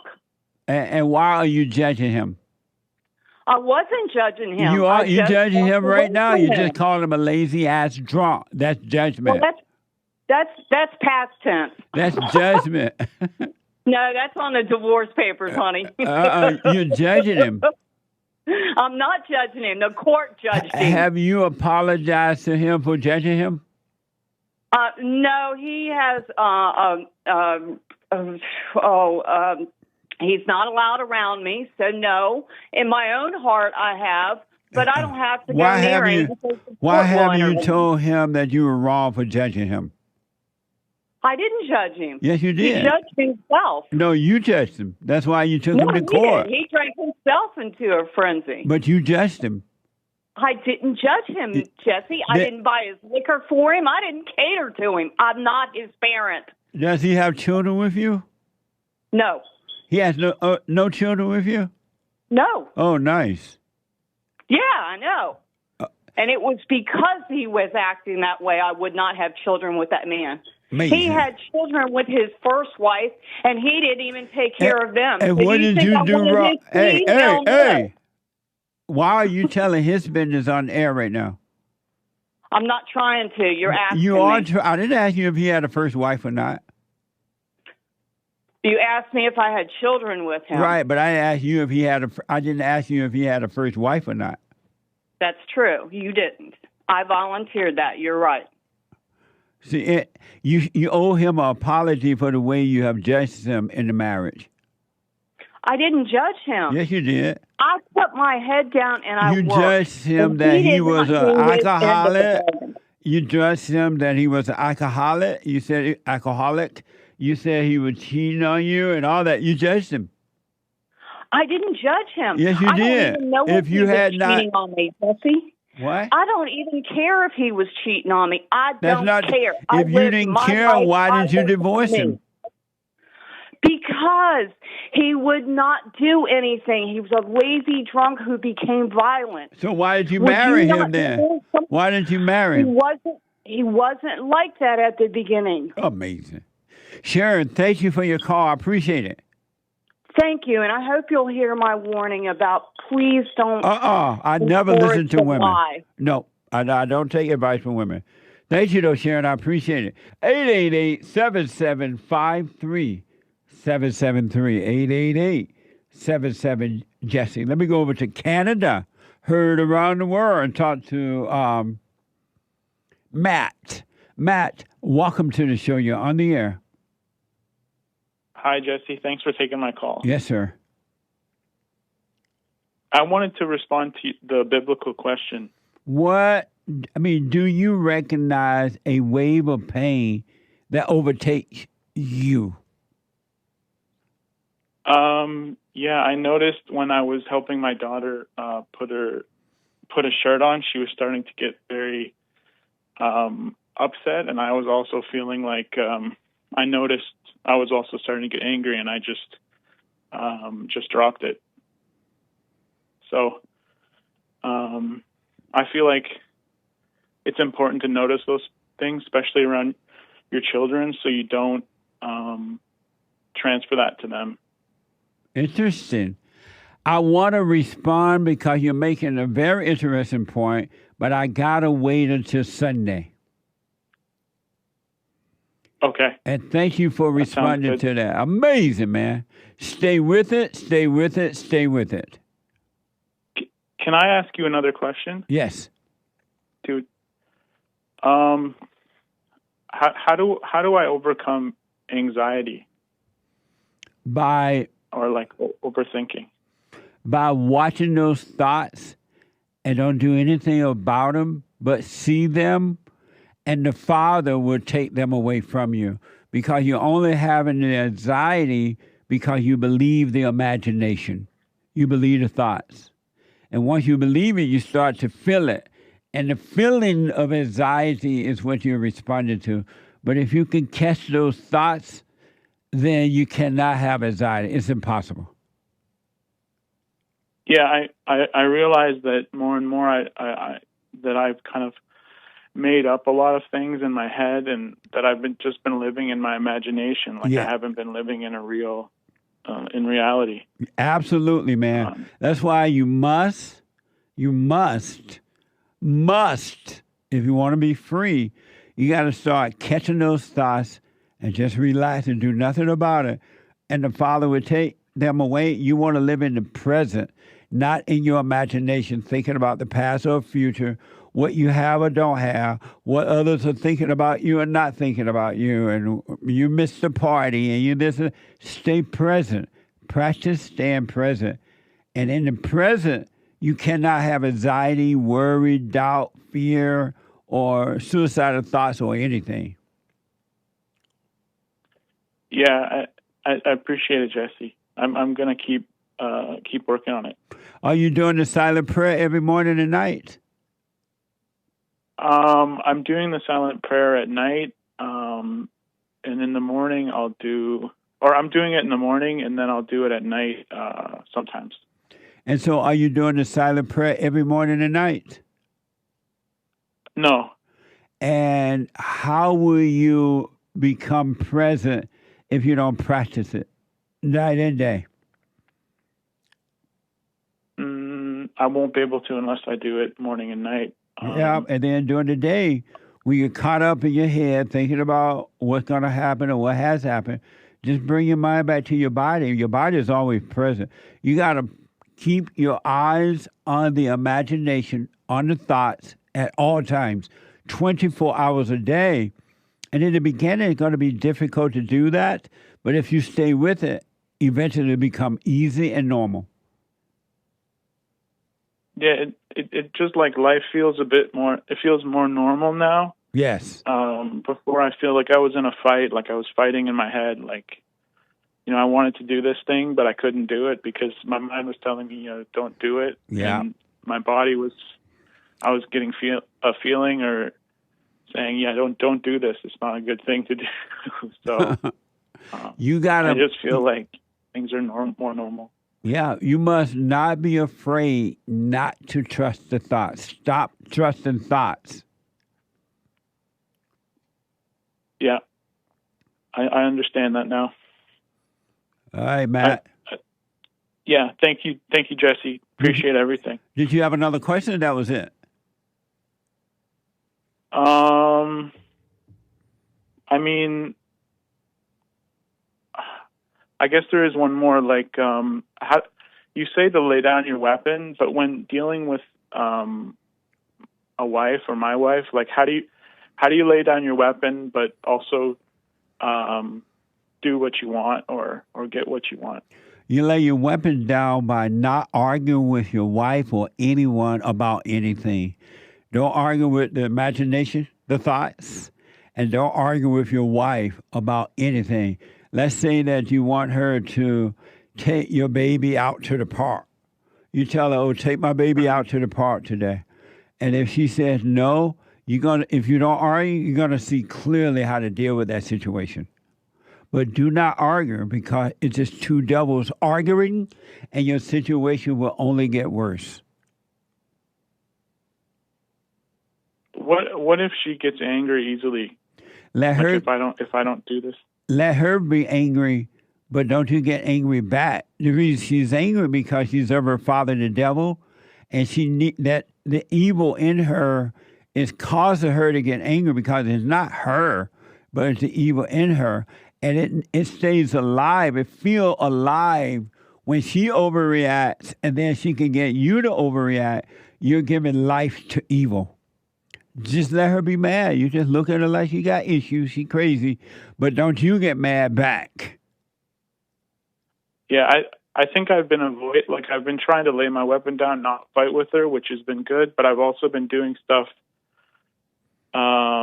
maybe that I don't want to do, just to avoid her getting angry. That's the wrong thing to do. Don't appease her at all. You're appeasing evil. Yeah. You just don't get angry, but don't do things to make her feel better just because she's angry. You're supporting evil by appeasing it and keeping her in hell. Yeah. Yeah. I'm just going to do what I want and face that. And let her say it at any kind of way she wants, but don't you be a part of it. Okay. But do not resist evil, but don't try to please evil. Don't appease your wife. That's not love. Okay. I understand. All right. Thank you, Jesse. All right, Matt. All right. Thank you, buddy. All right. Bye. Okay. Did you know, and this is mind-blowing, but not shocking to me at all. It's not shocking to me at all. And Nick, I want to pull up this graphic on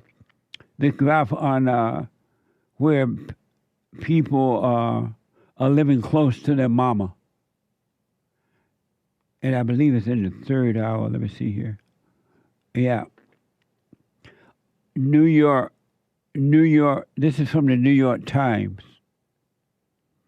According to Upshot analysis, the typical adult live only 18 miles from his or her mother. Think about that.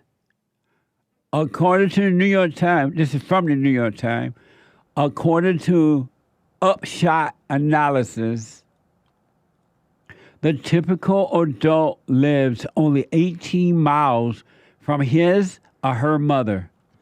Yeah, the typical, like it says here, the typical American lives only 18 miles from mom. And it's got you can see the country here. Yeah. It's divided up in different quadrants and different sections here. And each of these regions shows the median distance from their mother. That's amazing. All the way to the Pacific coast. Most typical Americans live around 26 miles from their mother. What do you think about this when you hear? This is new to you too. I've been. What do you think about this? So the furthest is 44 miles. What is 44 miles? Down the road. I still feel Canadian. At the end of the block. Pretty much. That's still within what? Yeah. Hooves and a holler. That's like in a city, right? Yeah. Within the city. Let me see. I'm looking at my scale. I'm looking at a map right now. 40 miles. So imagine like Los Angeles to like Palm Springs, maybe? He says that 44 miles is within an hour or so. Oh, yeah. See, that's how the Canadians hit. Within an hour. See, I've been a lot farther from family for a long time. Me too, man. What the? And for all the ways that I have not, for all the ways that all people kind of avoid to grow up, this was like, there was no way I could not grow up in a lot of ways, just being far, just by that alone. It's a shame, I guess. I don't know. That's not really the word I want to use. Can you imagine that if this is true, and I can believe it because every time I talk to somebody, they got mama in their house or they live right down the road from mama. That's evil, folks. That's not love. That's wickedness. Your mother has set you up to control you for her own personal ego. Her own personal ego. She won't let you go live your life. She's living through you. And then when you die, and you will, she finds somebody else, another child to live it through, or the grandchild or somebody.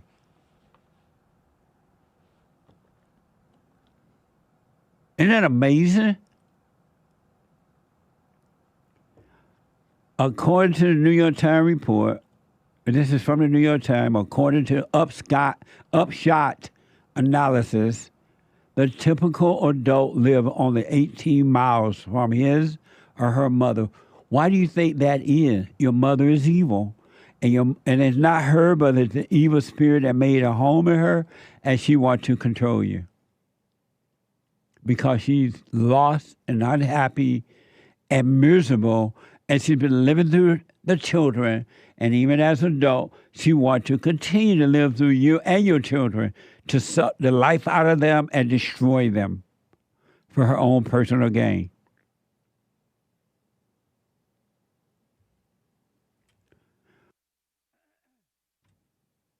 When I turned 18, and if I can remember correctly, all my uncles and aunts and everybody, when they became adults, they were far away from their mama.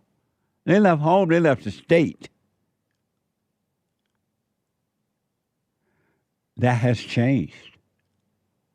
And what's really interesting about it, the men nor the women don't seem to see that something is wrong with bringing mama in your house or living right down the road from mama and having to call mama every day and blah, blah, blah.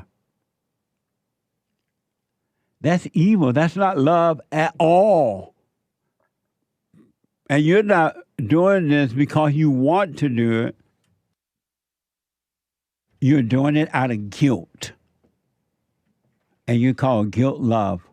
Guilt is hate. It's not love. There's no love in that. You have no business living that close to mama. How will you live your life if mama's right there? Call mama, baby. Call mama every day. They say, I had to call my mama every day. That makes sense to you? That's not love, that's hate. Your mama hates you. She doesn't love you. She uses you for personal gain. Men and women. Not just the men. The mama doing it to the daughters too. Because she has no love. And you lie and say a mama's love is so special. That's a lie.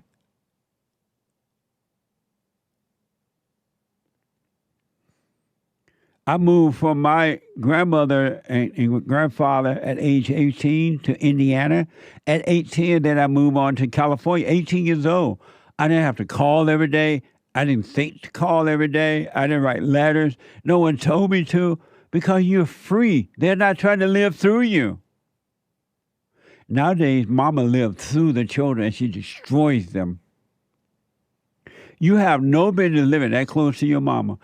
God said, when you get married, take your family far away from your parents. Away, because he knows that the mama ain't going to let a marriage last. She want to be the wife. She's jealous. The wife is jealous of the mama, and the mama is jealous of the wife. And the man has a battle to deal with.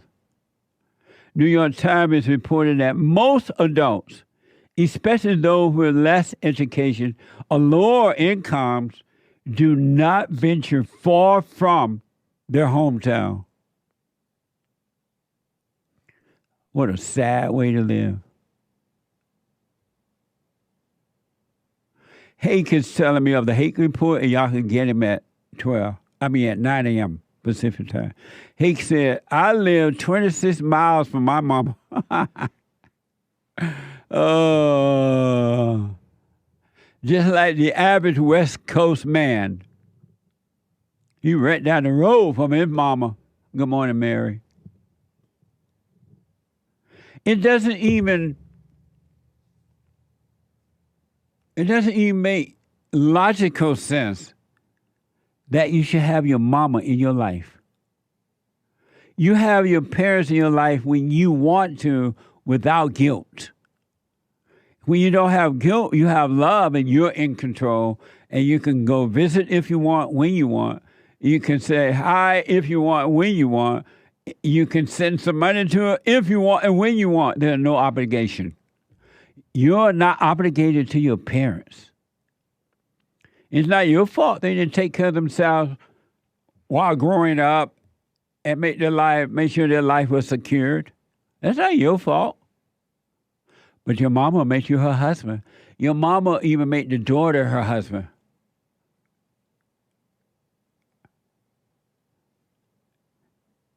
The average adult live only 18 miles from his or her mother. That's evil. Justin is a first-time caller out of Tennessee. Justin, welcome to the show. You're on the air. Hey, thanks for having me, Jesse. Yes, sir. Thanks for calling. My question is, how do I handle visiting my family for the holidays? My mother runs the house. How old are you? I'm 29. Your mother do you live with her? No, sir. I live in Tennessee. They're in Nebraska. And so you're saying the mother run the house over there in their household, right? Yeah, I mean, she just, I get very frustrated when she disrespects my father, and in the past I haven't known how to handle that. I think I've gotten better at it in recent years, but I was wondering what your input was. Number one, do not become frustrated at the way she handled your father or anyone. That's on your father. That has nothing to do with you. You forgive your mother for what she's done to you, and God will forgive you so that you won't be emotionally connected to her, psychologically connected to her at all. And so, but you can't be mad at what other people allows to happen to them. Your father may love the pain that your mother bring upon him, and there's nothing you can do about it. And you're responsible for you, not your father. And secondly, if you don't want to go to the Thanksgiving dinner and all that, just say, I'm not coming. If they invite you, just say, I'm not coming. You don't have to explain why you're not coming. You don't have to give a reason why you're not coming. Just say you're not coming, and don't go if you don't want to go. I guess I don't know how to do that. I mean, I guess I know how to do it, but I guess I'd find it very difficult to, obviously my mom would be crying, my dad would be mad at me, my sister would probably be emotional. I love them, and I do want to see them, especially my sister. Why? I just don't want to be there for very long. Why you want to see them? Why?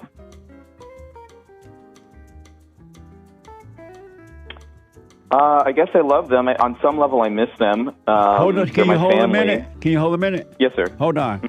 I want to go quickly back to Justin, and Justin want to know, how do I deal with my mother? I want to go home for Thanksgiving, and I don't like the way she handled my father, the way she treat him, and she this and that. And he want to go because he say he love his family. What y'all? Hey, Justin. Yes. And so, why do you want to go home for Thanksgiving? Well, I don't want to give the wrong impression of my family. It's not all bad. We have moments of laughing. There is good, and with the frustrating stuff. So why do you want to go home and see your family? I think it would break my heart to hurt them, and I do like the good moments. You do like the good moment. Have you forgiven your mother? I haven't in person gone to her. And so why I guess not? I only started listening to you a week ago. Oh, I see. Okay. Yeah, I'm not near her often, so I think you'd want me to do it in person. If you can, absolutely. Can you walk me through that? Is it just, hey, Mom, I forgive you for, you know how being angry? Yeah, you know how she's controlling and demanding, and she wants everything to go her way? Yes. And if she don't, if it doesn't, she give you hell? Yep. Forgive her for that. She recreated you in her image when she did that. That's why you have the mindset of a woman and the emotion of a woman. You become like your mother. And so, hey, mother, your mother can help herself because her mother did it to her. And that's why your father can't handle your mother, because your mother is just like his mother. and he married the woman that he hates. He hates his mother, and every woman you get involved with is the spirit of your mother. And so forgive her. She can help herself. So, mother, I'm sorry for resenting you. I realize now you can help yourself. You remade me in your image, and I'm sorry for resenting you. And don't ask for forgiveness. You forgive her, and God will forgive you. And then say to your father, Father, I'm sorry for resenting you for not being able to protect me from my mother. I understand you didn't know how to deal with her. And forgive him, and God will forgive you. And you will become free. He will change your heart from fear to love.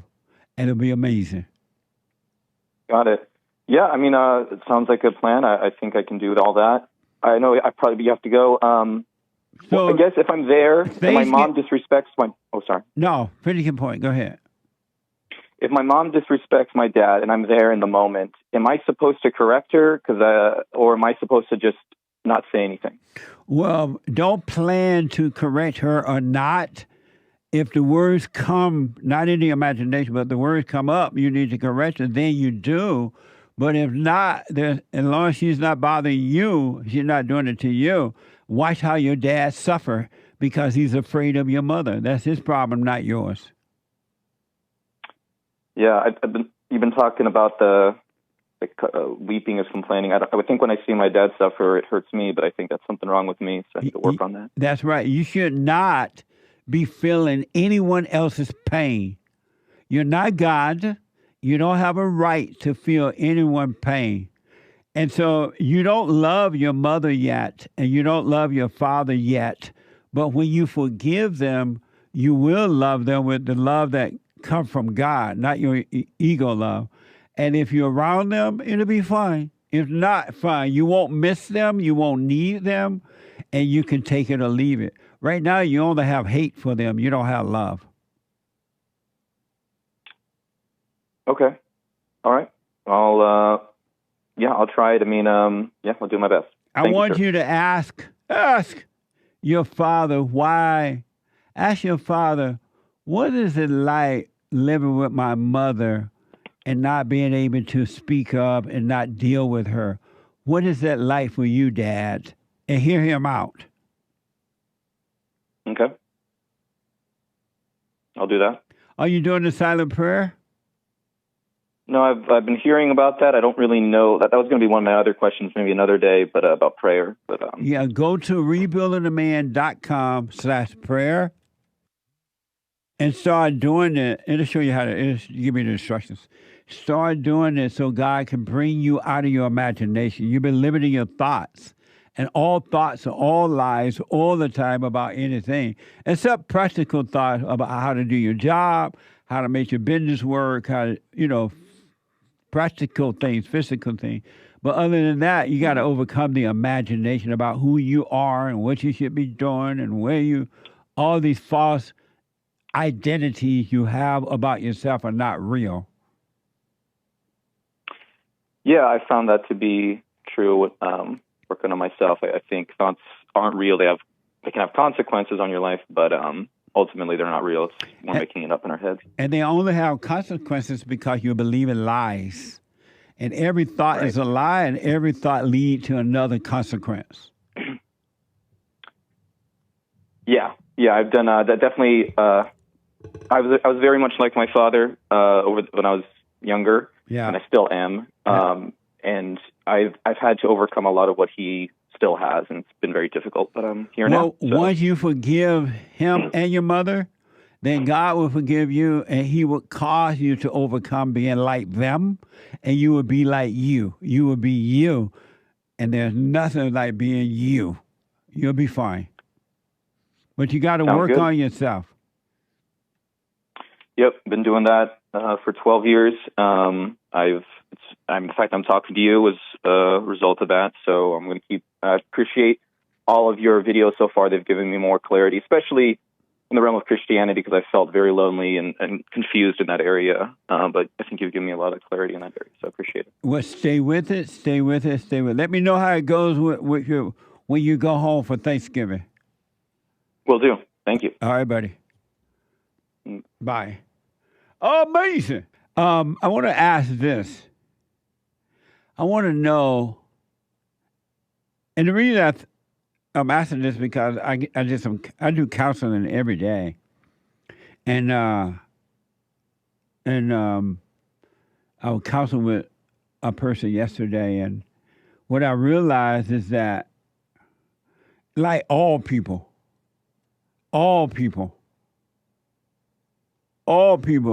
they are using. All people use something or someone to make themselves feel better. So I want to know, who are you using to make yourself feel better? Who are you using? Are you using your mother or your father, your sister, brothers, or family members? Are you using your drugs or your alcohol or your money or your place of location where you live, your job or the type of job you have? Are you using your so-called friendship, the people you associate with? Are you using, trying to hurt others, gossiping, or whatever? Who are you or what are you using? Are you using your drugs, your alcohol? Are you using your marijuana, your fentanyl? Are you using your imagination? Who or what? Are you using your imagination? You know, you go into your imagination and you get all these thoughts. And about the past or the future, or judging, or you love somebody, or you think about them. Are you using your wife, or are you using your husband? I'm being told the word is, whom are you using, or what are you using?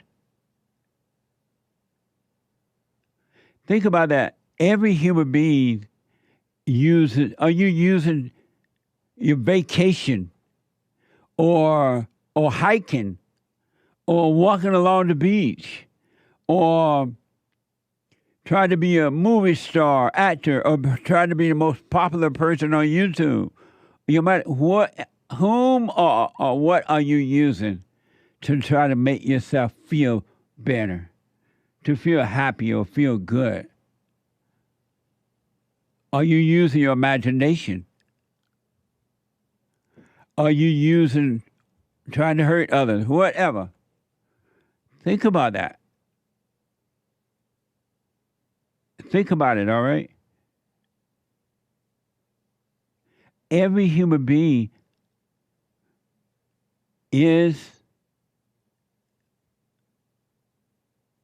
are using someone or something to make yourself feel better. And it doesn't work. Have you noticed it doesn't work? It doesn't last. And you cry out to whatever you use. Oh, help me to feel better. Help me, drugs, to feel better.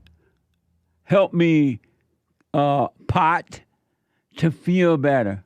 Help me, imagination, to feel better. Help me, wife, to feel better. Or husband, to make me feel better. Girlfriend, make me feel better. Or help me, fake friends, to make me feel better. Let me hang out with a certain type of person or people to make me feel better. Whom or what are you using to feel better? Help me, imagination, help me.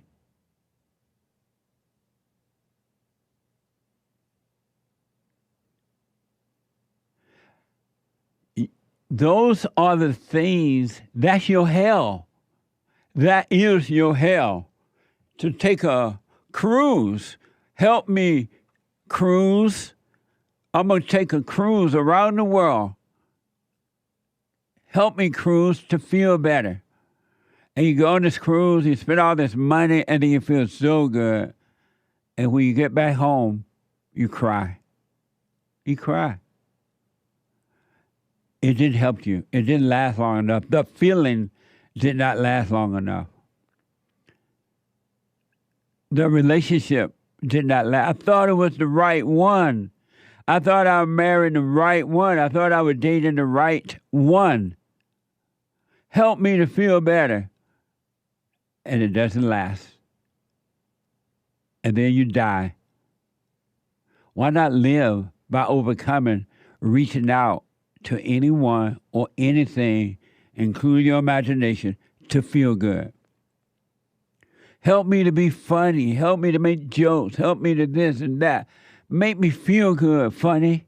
Make me feel good, jokes. Make me feel good, music. Make me feel good, dance. Make me feel good, brand new girlfriend, brand new boyfriend. Make me feel good, group. Whom or what are you using to make yourself feel good? I've been saying for a long time that the blacks, not all but most, are not suffering due to racism. They're not suffering due to anything that has anything to do with white people, slavery, Jim Crow, or anything. It is due to the lack of character. It's due to the lack of character. It's in you. It's not in anyone else. It's in you. Your problems, your illusions, your false life is in you. You are having problems with you, nobody else. Everybody else is having problems with themselves, each individual, but they look out and they blame someone else. Help me to blame someone else so I can feel good. Let me go to, it's Joel, our first time caller out of New Jersey. Hey, Jesse, Joel. Oh, it's Joel. You have a Joel already in there, right? Right, but most of the time, when white people spell their names Joel, they call it Joel and not Joel. That's right. They did that to me in high school, and I correct them. Every professor. And so you're the Joel. You're another Joel. Okay, thanks for calling. Go ahead. Yes, Jesse. Good morning. I wanted to ask you, when you forgive your parents, I forgive my mother, but I want to tell you that it's like, I don't want to sound mean, but it's like she doesn't go away. She still, when she calls me every day, and she tries to keep telling me negative stuff about my father. What do you do in that position? Have you told her not to do that, to stop doing that? Stop calling you every day and stop talking about your father? The thing is that when she calls me for blessings. But that's not a blessing. Well, now she doesn't do the two together. She only complains about my father when I try to correct her. And so have you told her to stop calling you every day? No. And why not? Because when she calls me, well, it's not that she calls me, but she kind of checks on me. I'm the only son. She checks on me, and she kind of just gives me the blessing every morning. But how old are you? I'm 42. 42? What the? Yes, sir. You don't need her to, your mother can't give you any blessings. She have none because she's evil. How can she bless you? How can an evil person, how can an evil person bless someone? Yeah, I didn't think about it that way. I'm sorry? Yeah, I didn't think about it that way. Why not? Because I thought that any blessings coming from anybody will be a good thing, I guess. No. The average person, when they say bless you, they're cursing you because they are evil. They have no love. Right. So, and you should tell, but why haven't you told your mother, you know what? I told you I forgive you for what you've done. You tried to turn me against my father and all that. Why haven't you told her to stop talking to you about your father? Why haven't you said that to her? Oh, no, I have. Oh, okay. I have. And when I do, she takes it in a way that I'm defending her. That I'm defending my father, I mean. You are. Yes. So here's what I recommend. You tell her to stop calling you, that you don't want her blessing, she doesn't have any to give, and tell her to stop, don't be checking on you, and don't be talking about your father. And if she doesn't stop, you block her from your phone and your internet and everything. How can I do that in a nice way, Jesse, now? You do it by hitting those right block thing on your phone. There's something on your phone called block. Block her. Just block her number? Yeah, let her know if you don't stop calling me every day, I'm going to block you. And if she does it one more time, you block her. You know what's the funny thing is that she doesn't do it every day now since I forgave her. Right. Hold on, Bernie. She can't. Hold on a minute. Let me take a quick break. Let me go quickly back to Joel, a first-time caller, dealing with his mama. Joel. Yes, sir. You were telling me that your mother, when you forgave her, she stopped doing what now? A little bit? So she used to send me a message through WhatsApp every morning. Wow. Blessing me. Yeah. Yeah. Blessing me and, yeah, just saying to have a good day and all that stuff. And after I forgave her and I told her to forgive me, she's not doing it that often, but also I think it has something to do because I told her, I sent her your silent prayer. Uh-huh.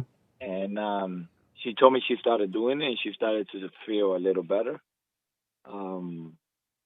It's been changing a little bit, so she doesn't really do it as much as before. But she still, like, if she has any chance, she would talk negative about my father. Well, I want you to be straight up and be firm with her. Let her know if she ever does that again, you're not going to talk to her. Let her know that if she calls you every day, you don't want her to call you. Do not call you every day. Tell her you're not her boyfriend. You're not her husband. And to stop trying to make you her boyfriend or her husband. That's what she's trying to. That's what mothers do. Mothers turn their sons into their husbands or boyfriends. Boyfriend, husband, right? And tell her that you know that she's trying to do that. You're not her husband. And to stop calling you every day. And if she does it, you're going to block her. Be matter of fact about it, but just don't be angry. Don't be angry. Yeah. Okay. And then, and if she does it, and she does it one more time after that, you block. Don't tell her again. Just block her. Right. You got to fight for your life from your mother because she will destroy you. And she will call it mother's love. Oh boy. Right. Okay. Yeah, I kind of sense that because my love life has been very difficult. I kind of been attracted to the same women. Like I'm a magnet for these type of women that are fatherless. Yeah. And yeah, I have two different baby mothers and and no now I wonder have your to name deal is with Joel instead of Joel.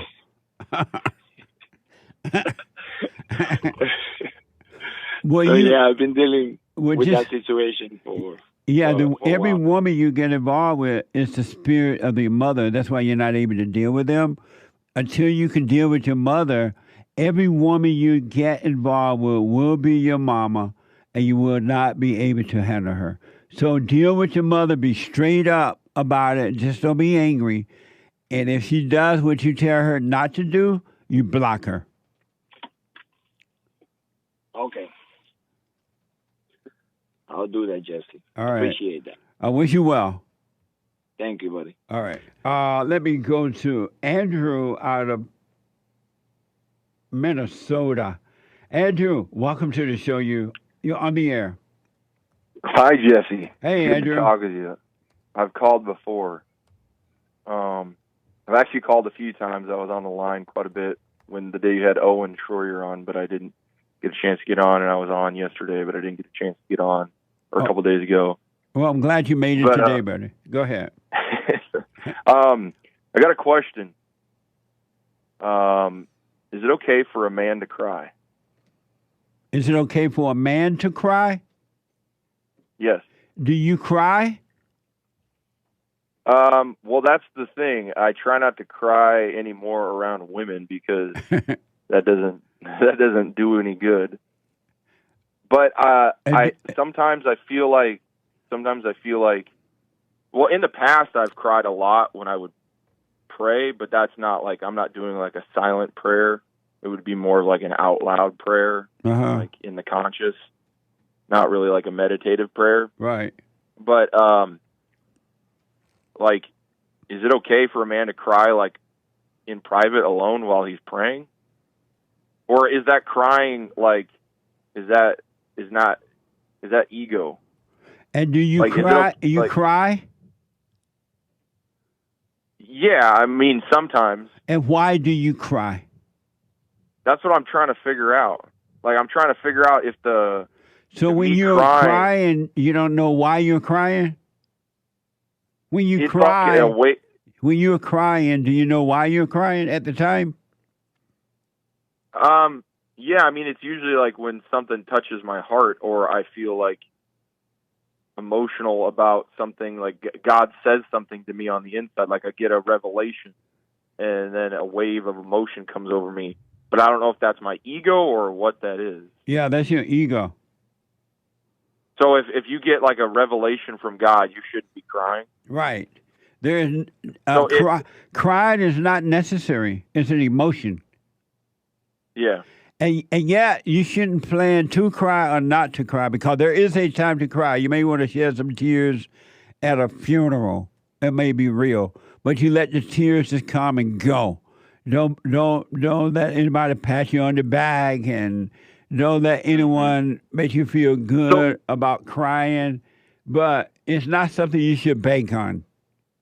Yeah. So when it's just a thrill. So when I'm praying, and when I've prayed in the past and I start crying, then that's just my ego. Yeah, you were worshiping the devil. Okay. And you were crying to the devil. Oh boy. That's not good.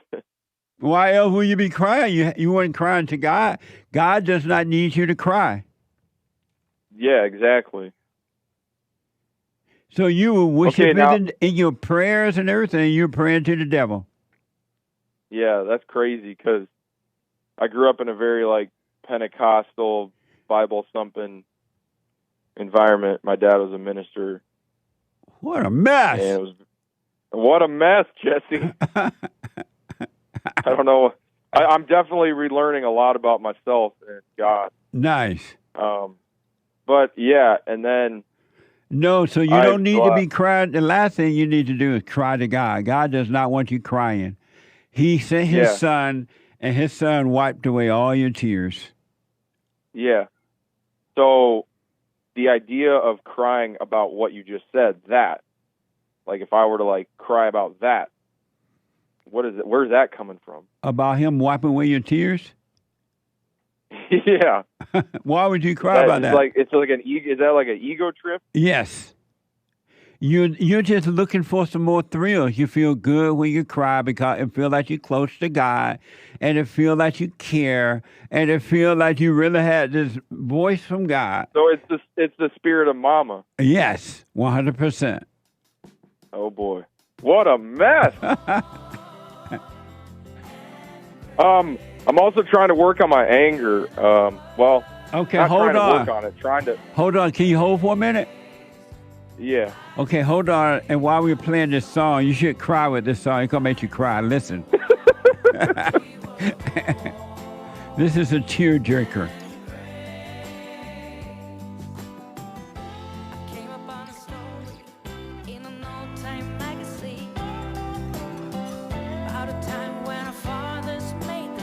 Not George, Lord. Why George, Lord?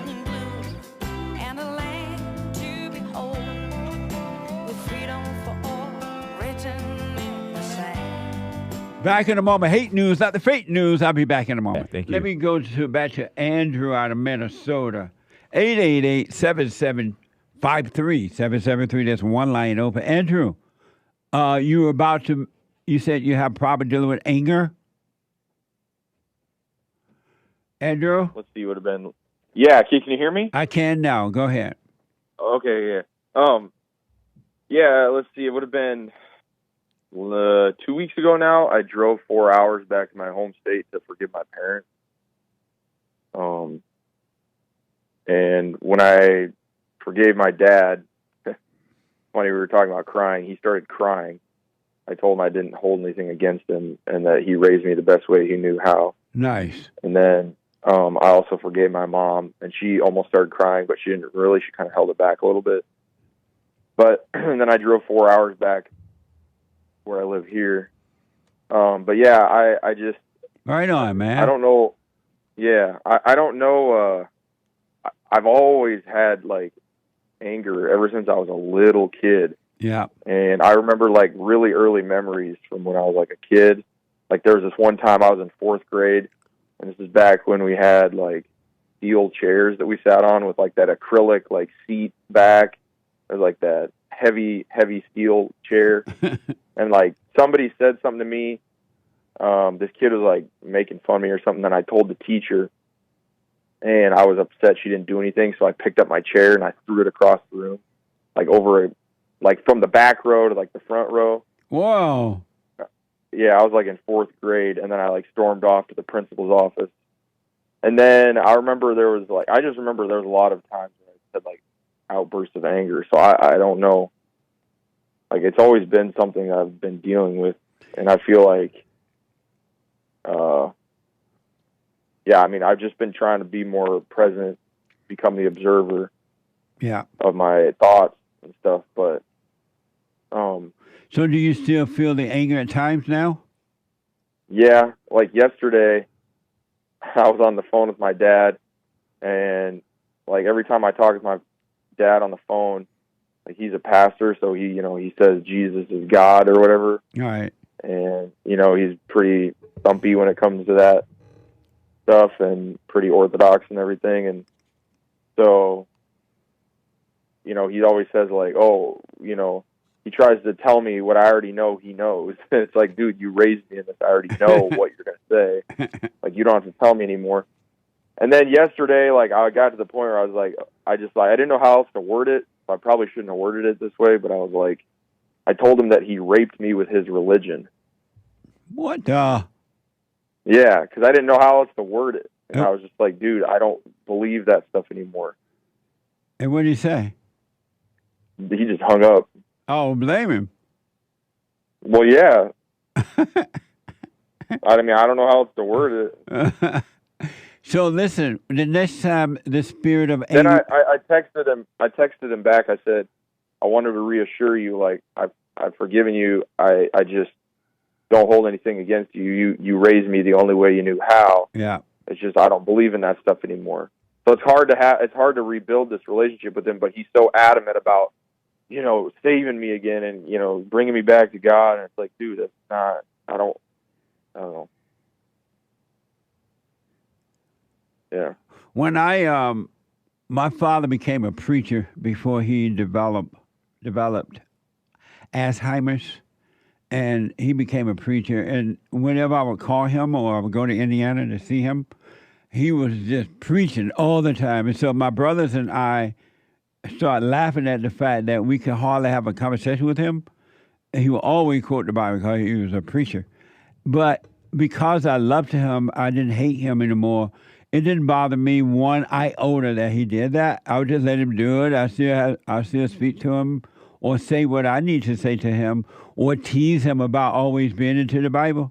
But it never bothered me anymore because I forgave him and I understood.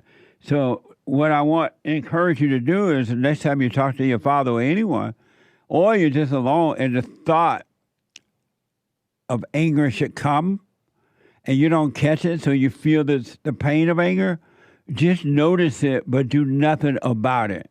Don't go off on your father or anyone. Just see it. Don't call it you, And I promise you, the spirit of anger will be taken away from you. It has to depart you and find a home in another body, another human. Yeah. But you got to just watch it. And your father, without even trying to, is giving you an opportunity for you to see what is still in you, what you have to overcome. I know there's still junk in there. Right. And so when that happens, you just watch it, but it's in your mind, but it's not in you. Yeah. You are not your body, you're not your thoughts, you're not your emotions. I know. And where does perfectionism come from? Because I feel like that's something I've had a hard time with since I was a little kid, too. Get rid of that word. Forget about it. You can't make yourself be that at all. You just work on overcoming the imagination, dying from the ego, and that will happen on its own. Don't worry about that. Okay. That's just another word human being made up to control people and give you pain. Yeah. What do you think about reincarnation? Who? What do you think about reincarnation? Oh, well, the last time I dated her, she was hell to pay. She was upset all the time, and she was a mess. Yeah. I know a lot of people who believe that reincarnation is possible. And some people who believe that they've been they have died and come back, or they were here another time. Well, that's what I'm trying to understand is how can somebody, because I literally remember things from when I was like 4 or even younger, like little outbursts of anger that I had. I'm like, how does a 4-year-old get to be this angry without coming back into this next life with garbage, you know? What happens to a 4-year-old, you know? Well, the way you drop let's say you drop your body in anger, you're in hell already by being angry. Anyone that has anger is in hell. They're living in misery. So they're living in hell already. And if you drop your body like that, because your spirit never dies, you just live you'll live forever in hell, no way out. Yeah. But if you drop your body by overcoming the hell, and then you drop your body, you die, you're going to die in heaven, in paradise. You're already in paradise, and you will just continue to be in paradise. Yeah. Yeah, I remember there was this time when I was like probably 4 years old, and I was coloring in this coloring book, and I colored outside the lines in this book, and I just had a freak out. Like, I just freaked out.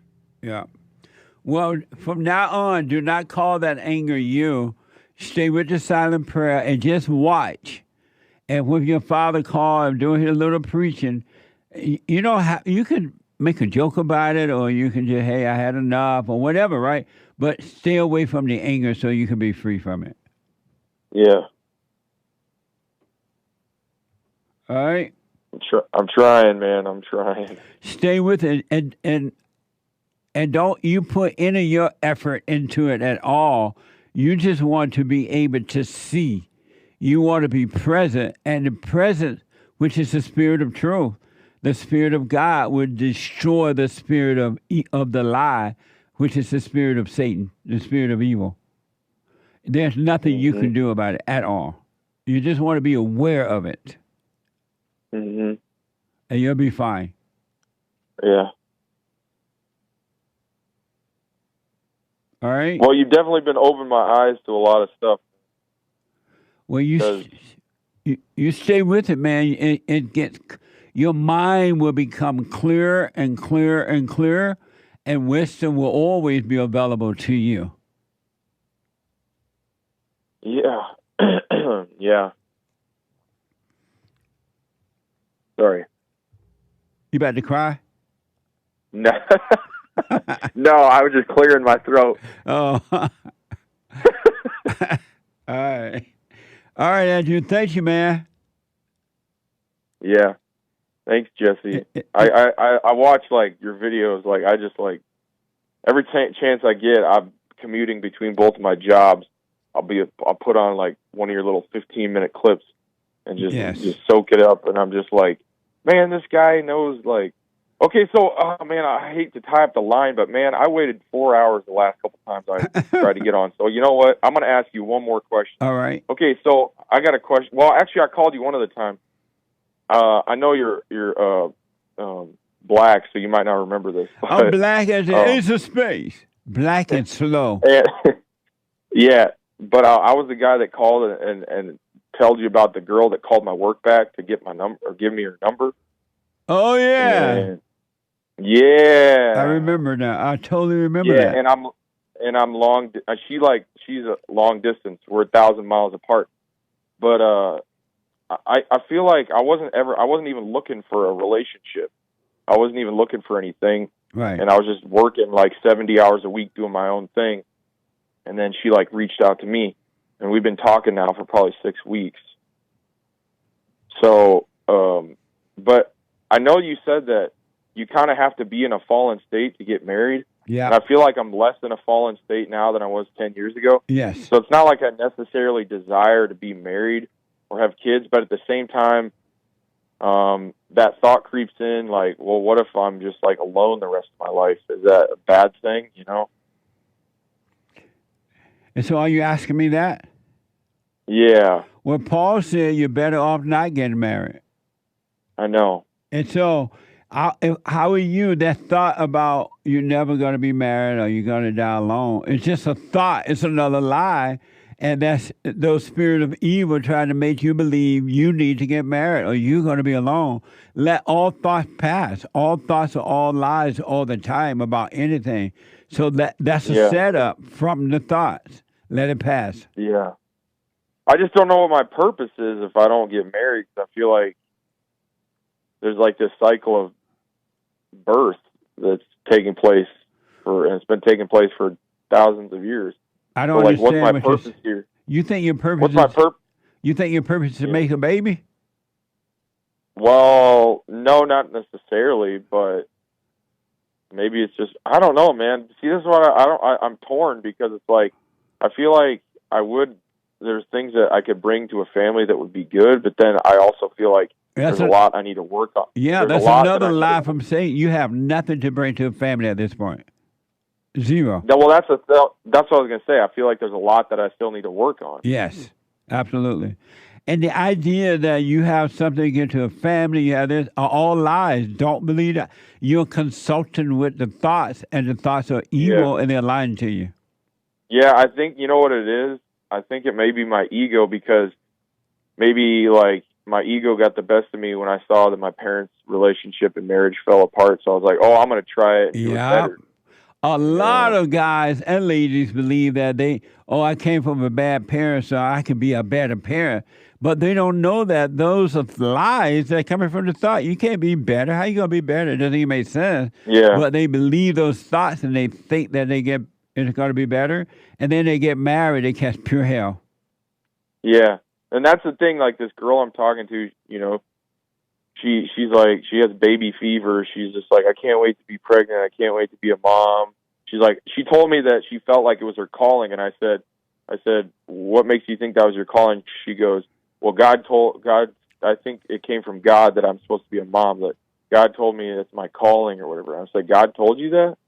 That's the woman that you were married, and then she'll take your children and go to court and make you pay and take your children away from you. Really? When they say, God told me, run away. When God told them that they're supposed to have be a mom? Yeah, that's Satan telling them that. They're in their imagination calling him God. Whoa. God ain't going to tell nobody they need to be married. So what do you think God is, Jesse? Love. Yeah. But you can't see that. No, you live it. Yeah. You walk by it. You live by it. It is life. Yeah. And so your purpose in life is to overcome hell. That's your purpose. Yeah. Yeah. Yeah. Man. You're just blowing my mind, Jesse. And so with this girl, just have fun like you're doing. But when she tell you all this Christian stuff about, oh, God told me I would be married, I just feel it. I can't wait to have babies. Yeah. That's a setup. Well, so yeah, here's part of the thing. She grew up. She's like Catholic. Oh God. And I didn't grow up Catholic. Yeah, I know. I didn't grow up Catholic. I grew up Protestant, but I still grew up a thumper. But she's more, liturgical thumper, like Catholic, trad-cath, traditional Catholic. Yeah. And she grew up in a private Catholic school, K through 12. Well, again, just, don't get out of your head about this is the one, or I'm married, I wonder if there's some guy. Yeah. All that's from the devil. Yeah, I told her, I said, I have to trust God with our future. I put it in God's hands. Yeah. And she really going to go God on you now since you said that. She'll go, God told me I need to have a baby. Oh, I can't wait. I believe you from the Lord. Oh, no, Jesse. I can't wait. And it's natural for women to want to get married and have children. It's a natural thing for a woman. But and God is not telling them that, though. Yeah. Yeah, you know what? You said, I saw one of your videos the other day, and boy, you blew my mind. So it was a video, you were talking with this guy about how you're supposed to see your wife as your daughter. Yes. And oh my goodness, man, Jesse, that blew my mind. Because I will tell you this much. I have had girlfriends in the past. Yeah. And there's like, okay, I'm going to be straight up honest with you, okay? There's some girlfriends I've had in the past. Yeah. Where it was like a lust thing. Yeah. And, all I wanted to do was, bump uglies. Yeah. And then there's been other girls in the past that weren't as pretty. And like I had this like sense that I was like, oh, I should, it was more of like a caring, like nurturing. Well, let me tell you this. Once you marry and you make all the babies you want, your wife will become your daughter. Thank you, man. I got to take a break. Andrew, call me again. Yes, sir. All right. Yes, the treasure chest is now open on D-Live. Back in a moment. 888-7753-773. Let me go to Jaden out of California. Jaden, welcome to the show. You're on the air. Jesse. Hey, all is well, Jaden. Amazing. It's time, Jesse. It's what? I've been waiting all week for this. I called in on Tuesday, and you said that Jesus never said that he was above us, or it never said that in the Bible. And I got a verse that's really going to debunk everything you said. You said you said you called Tuesday, and you said that Jesus said what now? That he was above us and that he's king. You're supposed to obey him, and you said no, he's not. Oh, okay. And you said you found a scripture that says he said he is above you? Well, he didn't say, but he implies it in this, and you'll see what I mean. So it's Matthew 28, 16 to 17. So this is after Jesus got resurrected. He told all the disciples to go meet him in Galilee on a mountain. And all the disciples, it says, then the 11 disciples went to Galilee, to the mountain where Jesus had told them to go. And when they saw him, they worshipped him, but some doubted. And then Jesus says, go preach to everyone in the name of the Father, Son, and the Holy Ghost. So if Jesus was not king, he did not want us to worship him. Why wouldn't he have just told them, why are you guys worshiping me right now? Like, I'm not king, I'm not Lord, don't worship me, right? But he didn't care. They were worshiping him, and he just said, go spread the gospel. But I thought you were about to read something where Jesus said he was above us or something like that. Yeah, I have Did you another say one. that? He says, yeah. Okay, So Jesus himself. So you just read something else. You didn't read where he said he was above us. Yeah, I'll give you a different word. He said it himself. Jaden. I'm not sure what you're talking about. You say you called Tuesday, and you said that in the Bible, Jesus said he was above us. And so you're calling back today to show us in the Bible where Jesus said he's above us, right? Yeah. Okay, read that in the Bible where he says he's above us. Okay. Okay, I got you. I have a different verse than where he said it. Matthew 28:18. Then Jesus came to them and said, "All authority in heaven and on earth has been given to me." So doesn't that make him a king if all authority is given to him? I'm still waiting for you to read where he said he was above us. Okay. He never One more time, said then I have to move on.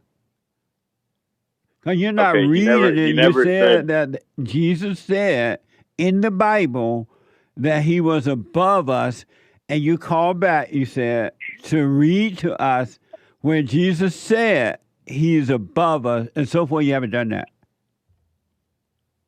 Well, yeah, he never directly said it. I'll give you that. He didn't directly say it. So then but why did you say it? He implied it very heavily. Jesus never implied anything. He was always straight up. So why do you say so what do you think of me? Why do you say he said it or implied that when he didn't? I'm trying to understand that. Well, that goes back to a different biblical question you have. Why do you trust your thoughts? My thoughts are telling me this is true, and I trust them. And that's why I trust my thoughts, because they lead me to the truth. And thoughts cannot lead you to the truth. The thoughts have you thinking right now that Jesus said he was above us, and then the thoughts have you thinking that, oh, he implied it. Why would you continue to listen to the lie of your imagination? Well, I don't think it's a lie. But you can't find it anywhere in the Bible, and so you've gone into where he implied it. Why don't you think that's a lie? Because Jesus spoke in parables that were implied. Why do you think that was a lie when he didn't say it, nor did he imply it? Jesus, the Father, his Father working through him, and his Father quite clear for those who want to hear. And you just don't want to hear, you want to imply because you're living in your imagination. Why are you trusting your imagination when he tells you to, and he didn't even apply that. He tells you to bring every thought into captivity. Your thoughts are not his thoughts, your ways are not his. Why would you believe thoughts if he told you not to? That's a very good point. I don't know what else it could mean, though. What do you think that verse means then? Why would you believe your imagination when he told you not to? Because again, I don't think like it's my imagination. I just think I read it, and that's what I got from it. And so I didn't try to think about it. You know what I mean? Right. The devil gave it to you in your imagination. Why are you trusting your imagination? Period. Well, how do I know the difference between the devil giving it to me and God giving it to me? By not believing any thoughts about these things at all. When you stop believing those thoughts, then you will hear from the Father, the Spirit of the Father. Right, I'll know, right? Yes. Well, that's what I mean. I feel like I kind of just knew when I read this verse what it meant. But do you still think you knew? Well, no, I don't know. I'm sorry? I don't know. I don't think I know now. And so, are you I think. Are you seeing that you've been listening to thinking and thinking is wrong? Oh, for sure. Like in my everyday life, but I haven't thought about it in the Bible. Well, you need to think about it in the Bible because you're totally worshiping the devil and calling him God. Can I ask one more quick Bible question for you? Yeah. So, another guy gave you a verse in Revelations where John wrote the book of Revelation, the disciple John. We know that historically. And it says Jesus is King of Kings and Lord of Lords. And you said that's just what John said about it. That's just what John said about it, basically. But why do you not trust John to tell you the truth when he was with Jesus? I understand that that's how John saw him, but that's not what Jesus said about himself. It's like, do you know that there are Christians today, even preachers, who believe that Jesus is God, and God said that, and Jesus said himself that he's the Son of the Father, and preachers and Christians believe that Jesus is God. So I believe that John and the people today believe what they believe. That doesn't mean that that's the what difference, though. that doesn't mean that Jesus said that about himself.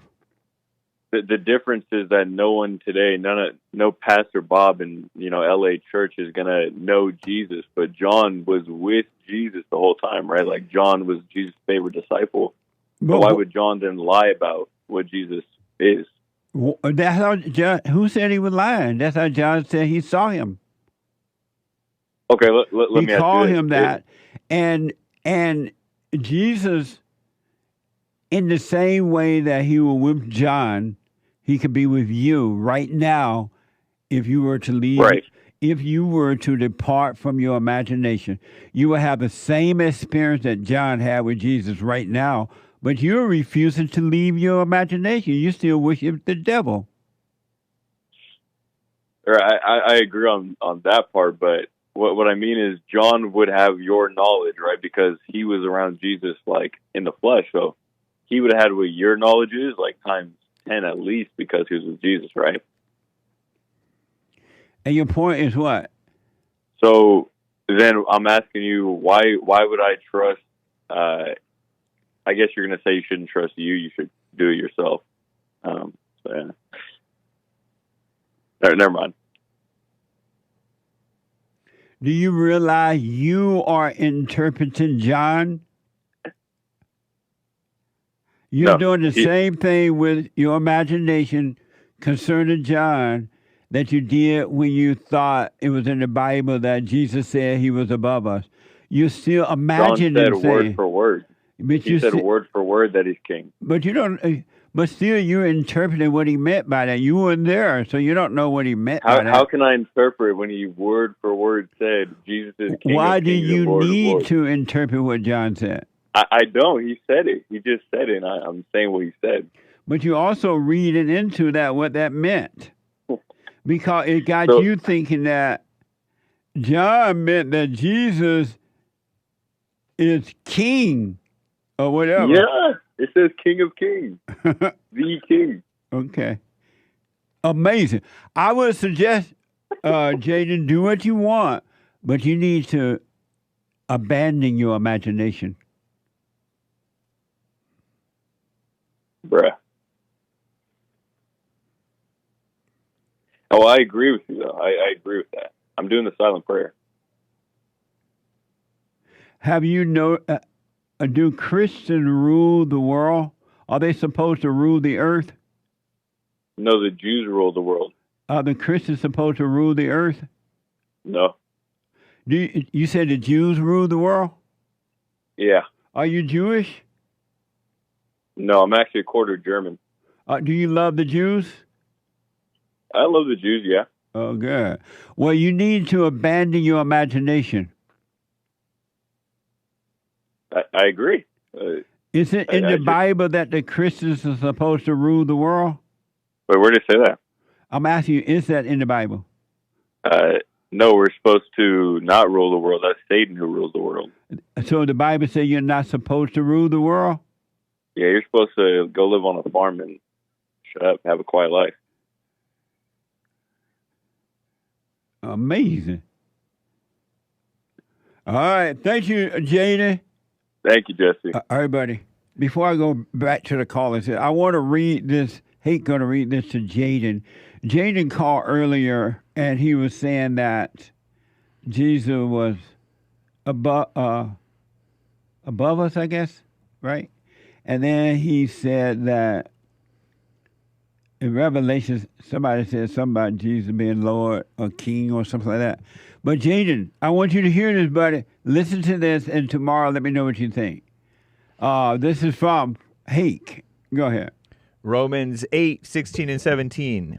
The Spirit himself bears witness with our spirit that we are children of God. And if we are children, then we are heirs, heirs of God and fellow heirs with Christ, provided we suffer with him in order that we may also be glorified with him. Mate, that's so deep, I don't know what to do with it. Nice, huh? You hear that, James?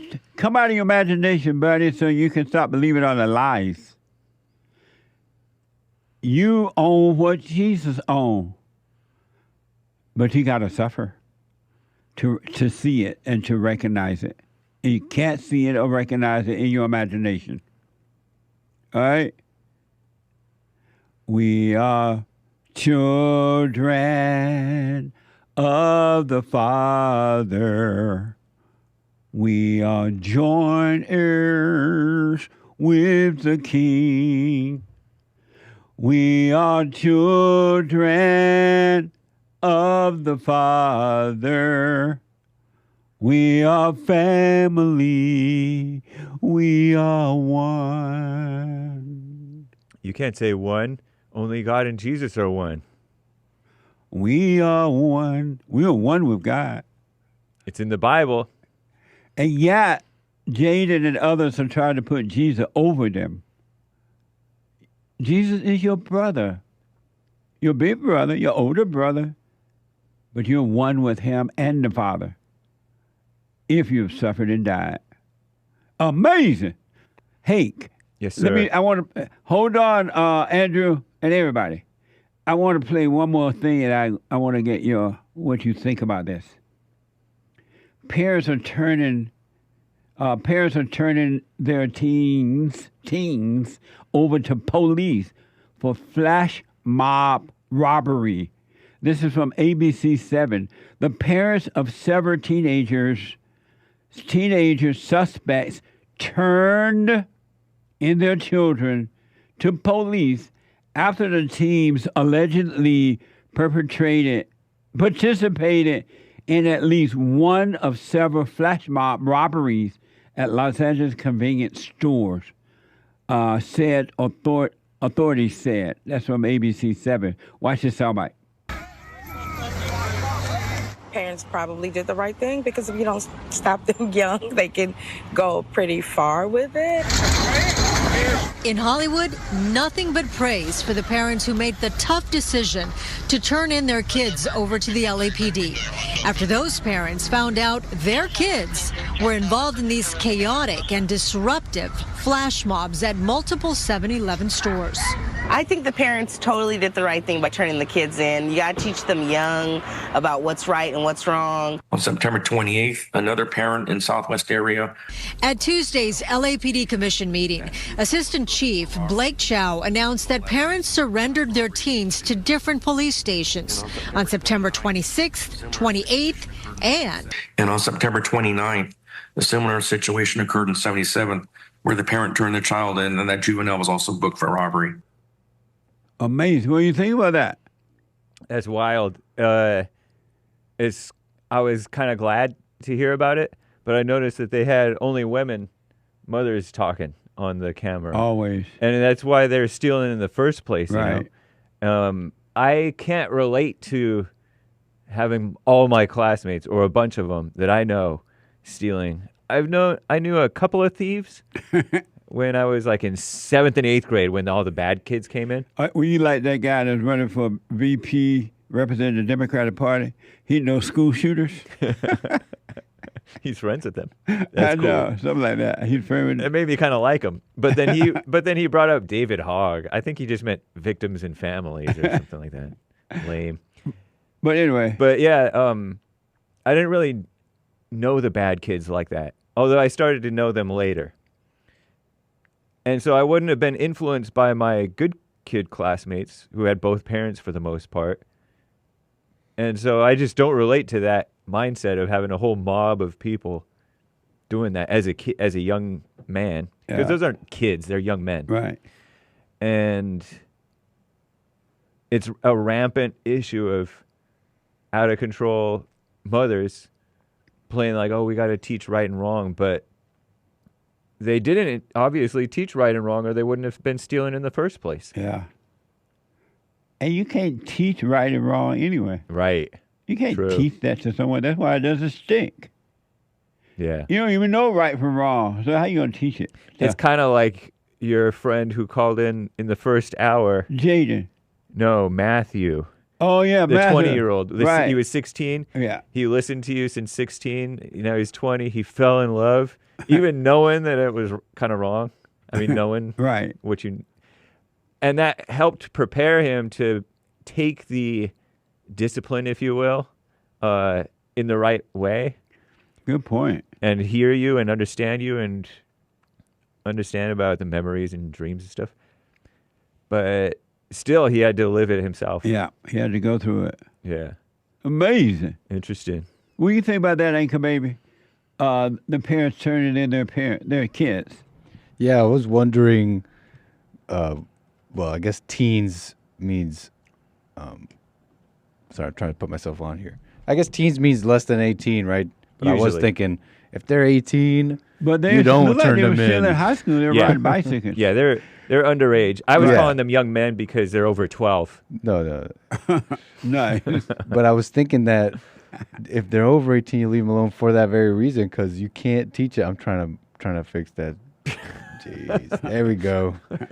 Trying to talk and do that, but that you can't teach that, and that's why you would let them go.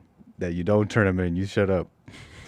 No, I mean, I thought that was really good that parents turned the kids in. Yeah, I'm glad they did that. Yeah, I thought it was amazing. In the good old days, if kids went to a store and they stole one item, and your parents found out you stole it, they made you take it back to the store and tell the owner of the store, the clerk or someone, I stole this, I had to bring it back. They'll make you apologize and take it back. And then you have to work for them for free for a month. Like a slave. And so that was still get beaten. good that the parents turned the kids in. So the kids probably don't even have fathers for them to be out acting like that anyway. Yeah. So they need some discipline. What do you think about that, Nick? Oh, makes sense. I was just making a joke. It didn't land. Oh, it didn't land? No, yeah. Turn them in. Turn Yeah. them in. Amazing. Okay. Thank you, guys. Yeah. Gabriella out of North Carolina. Gabriella, welcome to the show. You're on the air. Hi, Jesse. Thanks for having me. You're welcome. Thanks for calling. I was just calling to say thank you for one, because like the last caller said, the work you do is amazing. It's changed my life, like in ways that I could never imagine in such a short amount of time. Amazing. So thank you for that. You're welcome. Hello? You're welcome. Thank you. Thank you, Jesse. Yeah. And the silent prayer is very beneficial. In what way? Well, for one, the most important part for me is just the part where you say, be still and just like watch your thoughts as if your house is being burglarized and you're just standing back watching. Yes. That really puts something into perspective for me. So at first, when I started to do the silent prayer, I would always have to, in my mind, go back to that point where you say that. And then I don't know what day it happened, but it just all of a sudden it just brought everything together for me, and it's very beneficial. In what way, I can't put my finger on it. I just know that it changed my life. Amazing. I'm telling you, if you stay with this, if you make this a lifelong commitment to overcoming the fallen state, overcoming the thoughts, right? You know, I hear a lot of people. I talk to a lot of people, Christians and non-Christians alike. And what I've discovered is that nearly all people don't believe that you can have a life without fear, a life without worry. They don't believe that you can have a peaceful life, a perfect peace in your life while you live. And that is like mind-blowing to me, that there are human beings that don't believe that you could be free right here on earth. They think that you have to die and then go to heaven, and then somehow or another you're going to get it, right? If you stay with this, working on yourself and overcoming the imagination, you will, and I promise you this, you will have perfect peace right here on earth. The world will be going crazy around you. Human beings will be going crazy because human beings are the world. They will be going crazy, and you will not be affected by it. You will have a clear mind and perfect peace. It's going to blow your mind, but you got to stay with it. Don't give up. You got to practice staying present rather than being lost in your head. And you're going to see that God is right here with you, the kingdom of heaven, perfect peace is right here with you all the time. So stay with it and just stay with it. Just stay with it. If the whole world turned against you, you stay with it. Indeed. Thank you. I'm telling you, I don't care what happened. Your husband leave, your church kids leave, your friends turn on you, your church member turn on you, whatever. You stay with it and let them go. Don't want anyone or anything so important. Don't make anyone or anything so important that you feel like you gotta have it. And you'll be free. I'm telling you. Stay with it, Gabrielle. Thank you, Jesse. You're welcome. Amazing. Amazing. All right. Thank you. Let me go to California and talk to Grace. Grace, welcome to the show. Get it off your chest. Good morning, Jesse. How are you? All is well, Grace. I got fired. You got fire? Yes. You have fire? I got fired. You got fired? You mean like from your job? Yes. What the? Why? So 2 weeks ago, I came to church fellowship, and I spoke to you, and you told me just wait and see. And I wait and see, and I see evil. I see evil working on me, working on everybody and the mama. And it's interesting to see. But the whole time I have peace, and God's showing me it's okay. So now I just filed unemployment 2 days ago. So now I have no job. So what did you do to get fired, though? So I went back to Hong Kong to visit my dad because he got so sick and he literally very close to death. So I chose to went back to see him, and I supposed to continue in my job because I was on a probation period. So I'm not supposed to take any time off or any sick leave until I meet the enrollment goal. Oh. But I choose to go visit my dad. And so, is he dead now? No. Your father did not expire? No, he's still alive, but he's in the nursing home right now. And so, why did you think he was at the verge of death to the point you would take a risk at losing your job? I was so emotional. I had so much fear, and I couldn't focus on my job. And I was thinking I should go back to visit him. If I don't go, I might regret. So that's why I chose. Wow! And so you were so emotional. I get so emotional, baby. Yeah. You were so emotional, and you have fear. But it's so hurt, that emotion. You had emotions and fear about your father may expire? Yeah. And why did you have that? From Satan, the other thoughts. And if you knew that, why would you take the risk of losing your job to go and see him if you knew you were doing it out of fear and you were emotional? At the same time, I do feel my job is kind of taking away from me, from my life.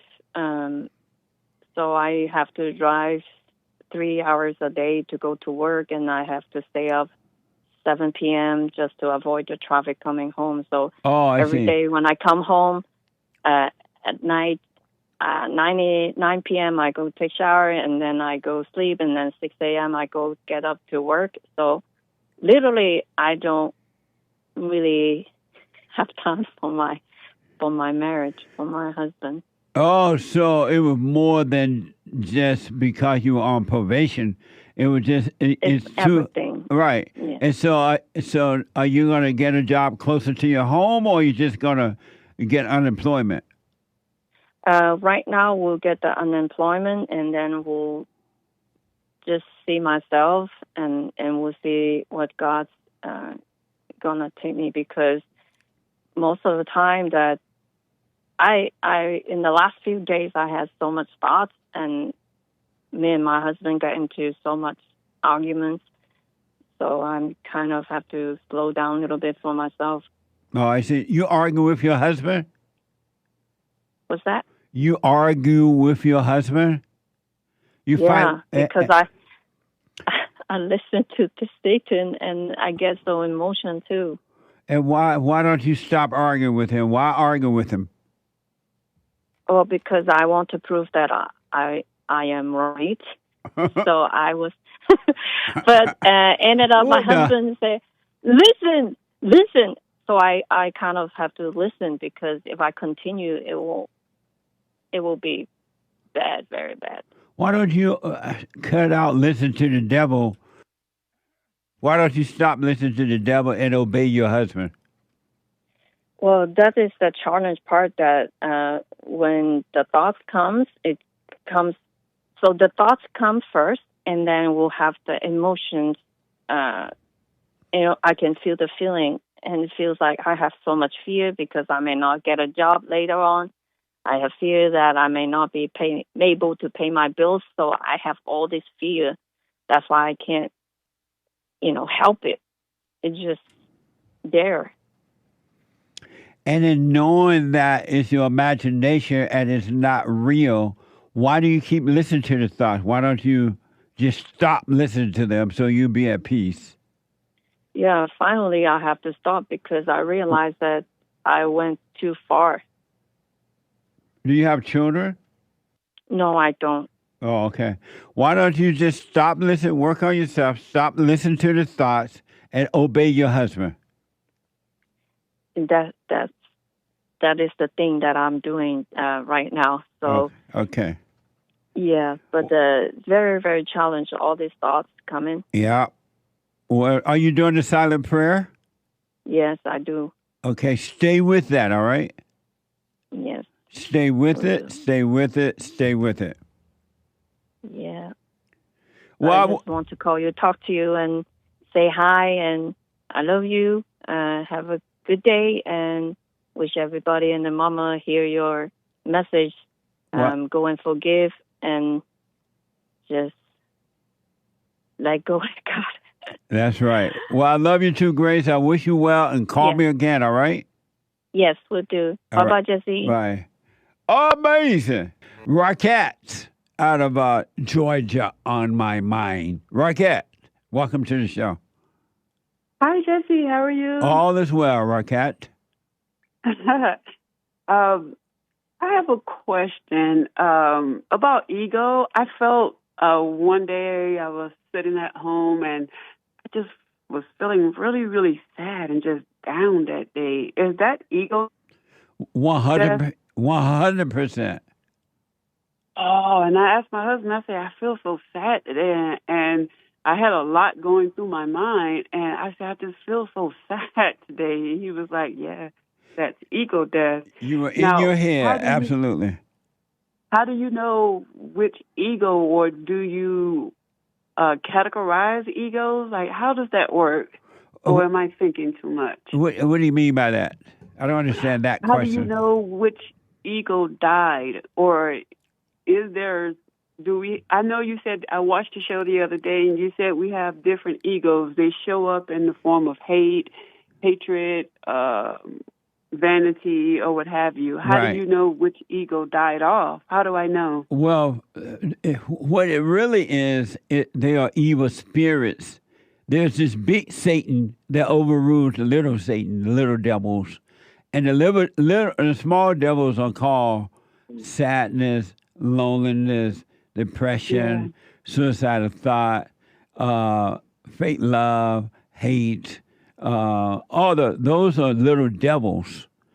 And when you, like the other day when you were feeling that way, had you sat through it and just watched it and did nothing about it, but just notice it and move on, go about your day, don't look for anything to save you from that, then whatever you were feeling that day, that spirit or those spirits would have been taken away from you, and they would have to go and find a home and make a home in someone else.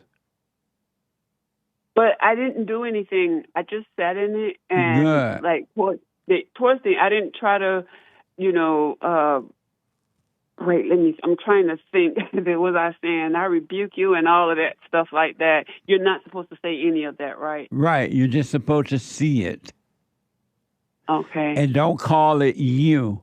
Don't say that's me. Yeah. You know, don't say those are my thoughts. Those are my feelings, right? They're not yours. They're the thoughts are in the mind and the pain is in the body, but it's not you. You're not your body. Yeah. You're not the pain. You're not the thoughts. And when it's gone, you will know. Don't worry about how you will know. You will know when when they're not there. Okay. Okay.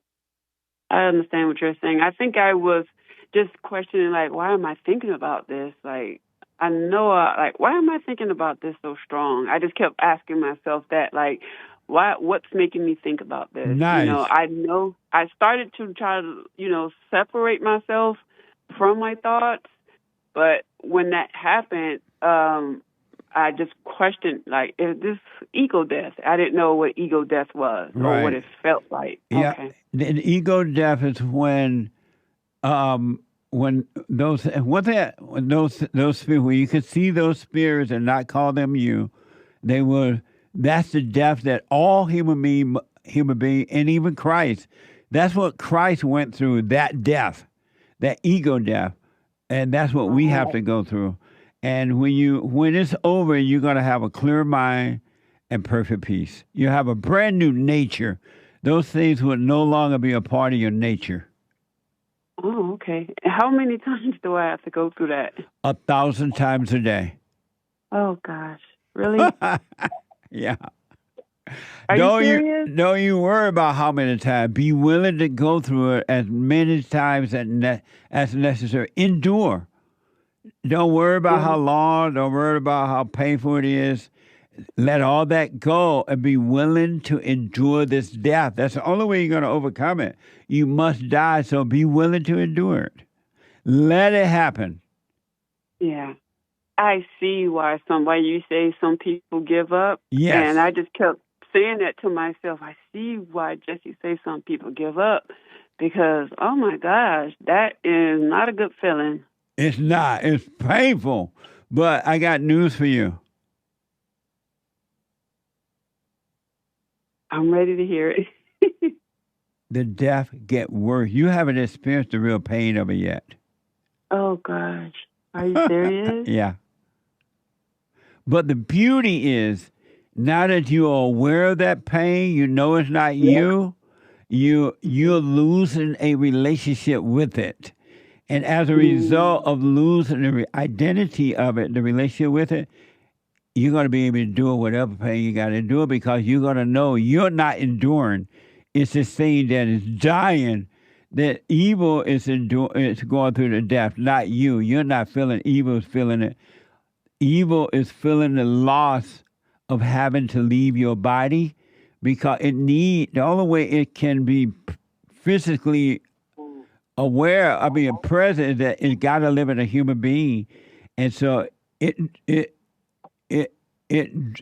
cries, it yells, it screams. It's painful for the evil to leave your body. It doesn't want to leave you. And because it's not connected to God at all, you got to realize that the devil and all his little demons are totally disconnected from God. It can't get any love. It can't get any freedom. It can't get anything. And the devil don't like that. And so he tried to make other people feel what he feels so that he can feel alive. And that's why he brings a lot of pain upon you. Wow. I know that's a lot, but it's not you. It's just the devil in you. So stay with it and don't worry about how painful, how long it takes. You endure to the end and you will get the prize. I will, because going through that first one, I can't go back now because... Yes, that's right. Yeah, I'm going to keep with it. I'm not going to stop because I can't give up on myself. I'm too competitive. And you're going to find that there is nothing to go back to because you're overcoming time, so you don't have a past to go back to.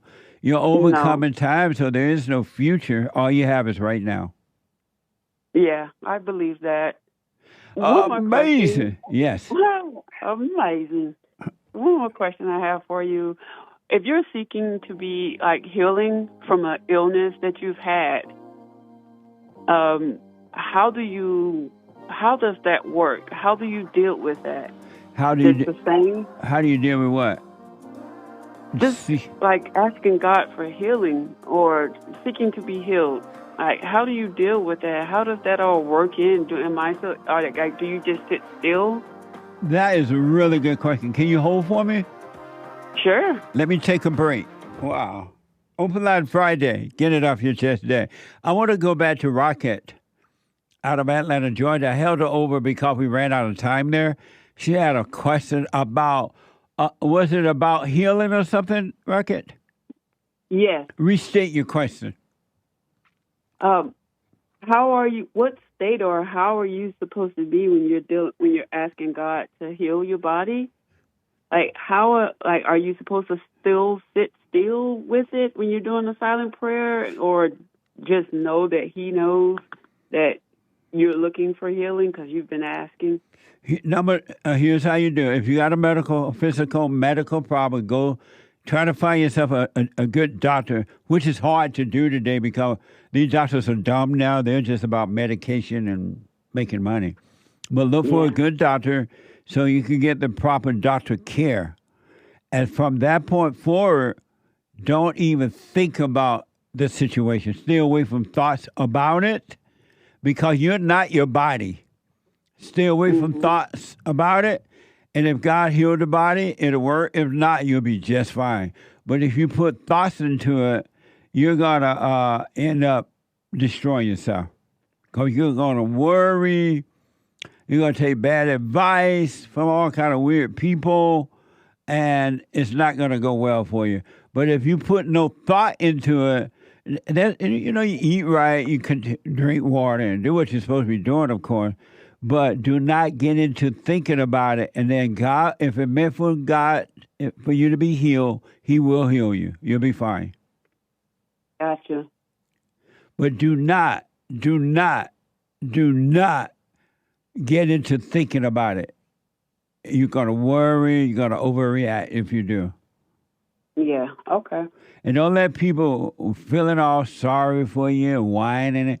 Oh, I'm praying for you. Oh, poor you. Yeah, I hate that word. My prayers go out to you. Their prayers ain't no good. No. But don't make a big deal of it. Stay out of thoughts about it. Okay. And make sure you find a good doctor that research and do work and not just give you pills until you go sit down. Yeah, that's the main issue with docs right now. I'm noticing. It's crazy. It's hard to find a real informed, good doctor nowadays. It's just stupid men and women with degrees that work for nothing. Yeah. But they don't even know what they're doing at all. They have no idea. Yeah. I do believe you on that because I've seen it with my own eyes. Yeah.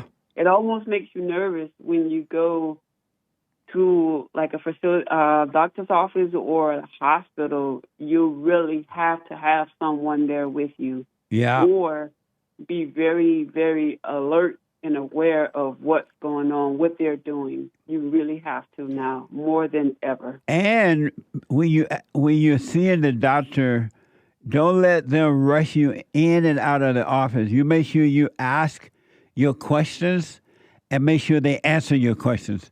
Don't just, because right now doctors see human beings as machines, as money-making machines. So they just rush you in and rush you out, the next patient, the next patient, and the next patient. And they don't even want to take time to answer your questions. Yeah. Don't let that happen to you. If they don't, doctor, I asked you a question. Answer my question. What's the... Yeah. I don't rely on them to give me the answers. I just go look it up myself. Nice. Well, do what you see is best for you. Yeah. Okay. I wish you well, Raquette. Well, thank you so much. I appreciate your help today. Thanks for talking with me. You're totally welcome. Amazing. D-Man Stan Pan asks, What about righteous? This is over on X Live. What about righteous anger? What's your thoughts, GLP? Forget about righteous anger because you have no clue as to what that is, right? But when you overcome, quote unquote, unrighteous anger by overcoming the hatred of the heart, you will know what righteous anger is. And a lot of Christians, they lie to themselves. Well, I have righteous anger. No, you don't. Yeah. Don't we all think that? I have righteous anger. Ain't nothing righteous about your anger. But overcome anger of the heart, and you would know what righteous anger is. I'm so sorry they put that in the Bible. Righteous anger. I don't even think they did. Well, where did that come from then? That's not in the Bible? I don't think the words righteous anger is in the Bible. Maybe there is one thing where David in the Bible, in Psalms, he says, I hate them, God. I hate them with a perfect hatred. The evildoers. Right. And then I think that's... So there's nothing in the Bible that I'm pretty sure righteous there's anger? not. I'm pretty sure there's not. Well, where did the Christians get that from then? They have righteous anger. There may be something that's kind of similar to the idea.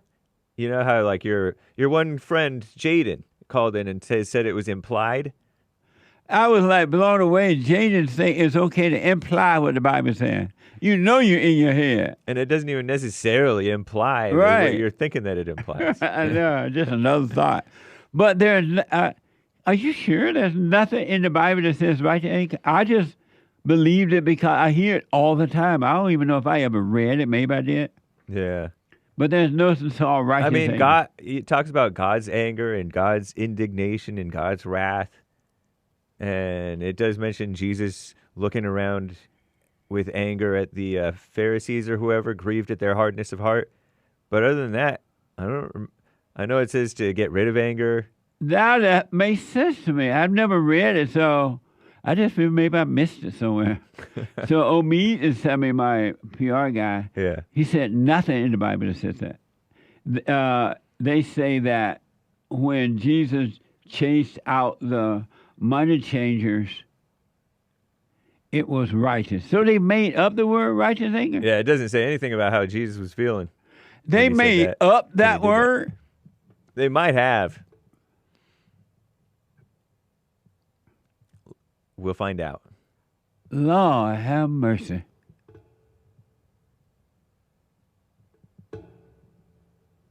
That is mind-blowing to me. I've been hearing that so long, though I don't remember reading it. I've been hearing it for so long, I just thought they have read it somewhere. Like the Christians believe that Jesus is God, right? There's nowhere in the Bible where it says Jesus is God.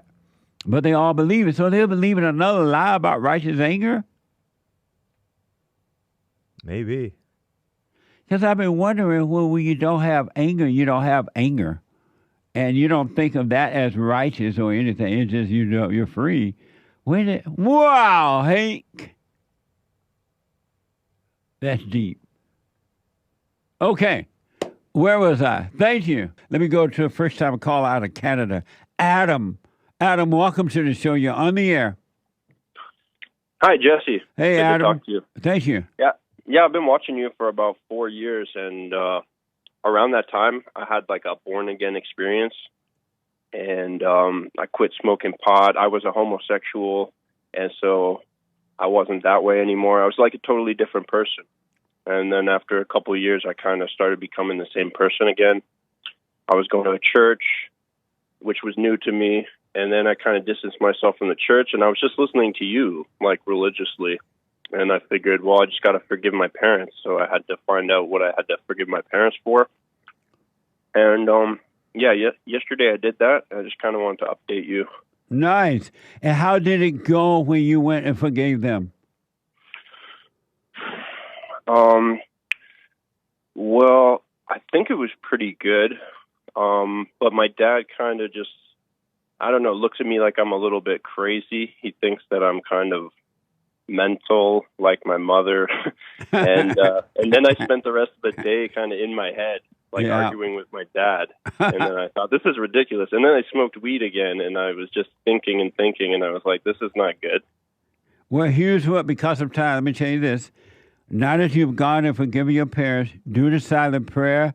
And all you have to do now for the rest of your life is to stay present. Just stay present. Don't be lost in your head about the past or the future. And don't call yourself anything. Do not, so that you can disassociate from all things, from the imagination. So don't judge yourself. Don't call yourself anything. There's no reason to feel guilty or anything. All you need to do now, Adam, is stay present and stay out of the thoughts. And I'm telling you, you have an amazing life. Okay, I'll try. All right. Let me know how it goes, man. I wish you well. All right, cool. I will. So listen, from now on, don't say you're this or that or anything. You just go about your day, do your job, and watch those thoughts, and don't call them you. I promise you, you'll be fine. Well, should I get back with the church? Because I'm just trying to isolate it. That's fine. It's good that you do what you want. If you want to go over there and fellowship sometime, that's fine. But you want as much alone time as possible. All right, sounds good. All right, but I wish you well. Thank you. I appreciate you. All right.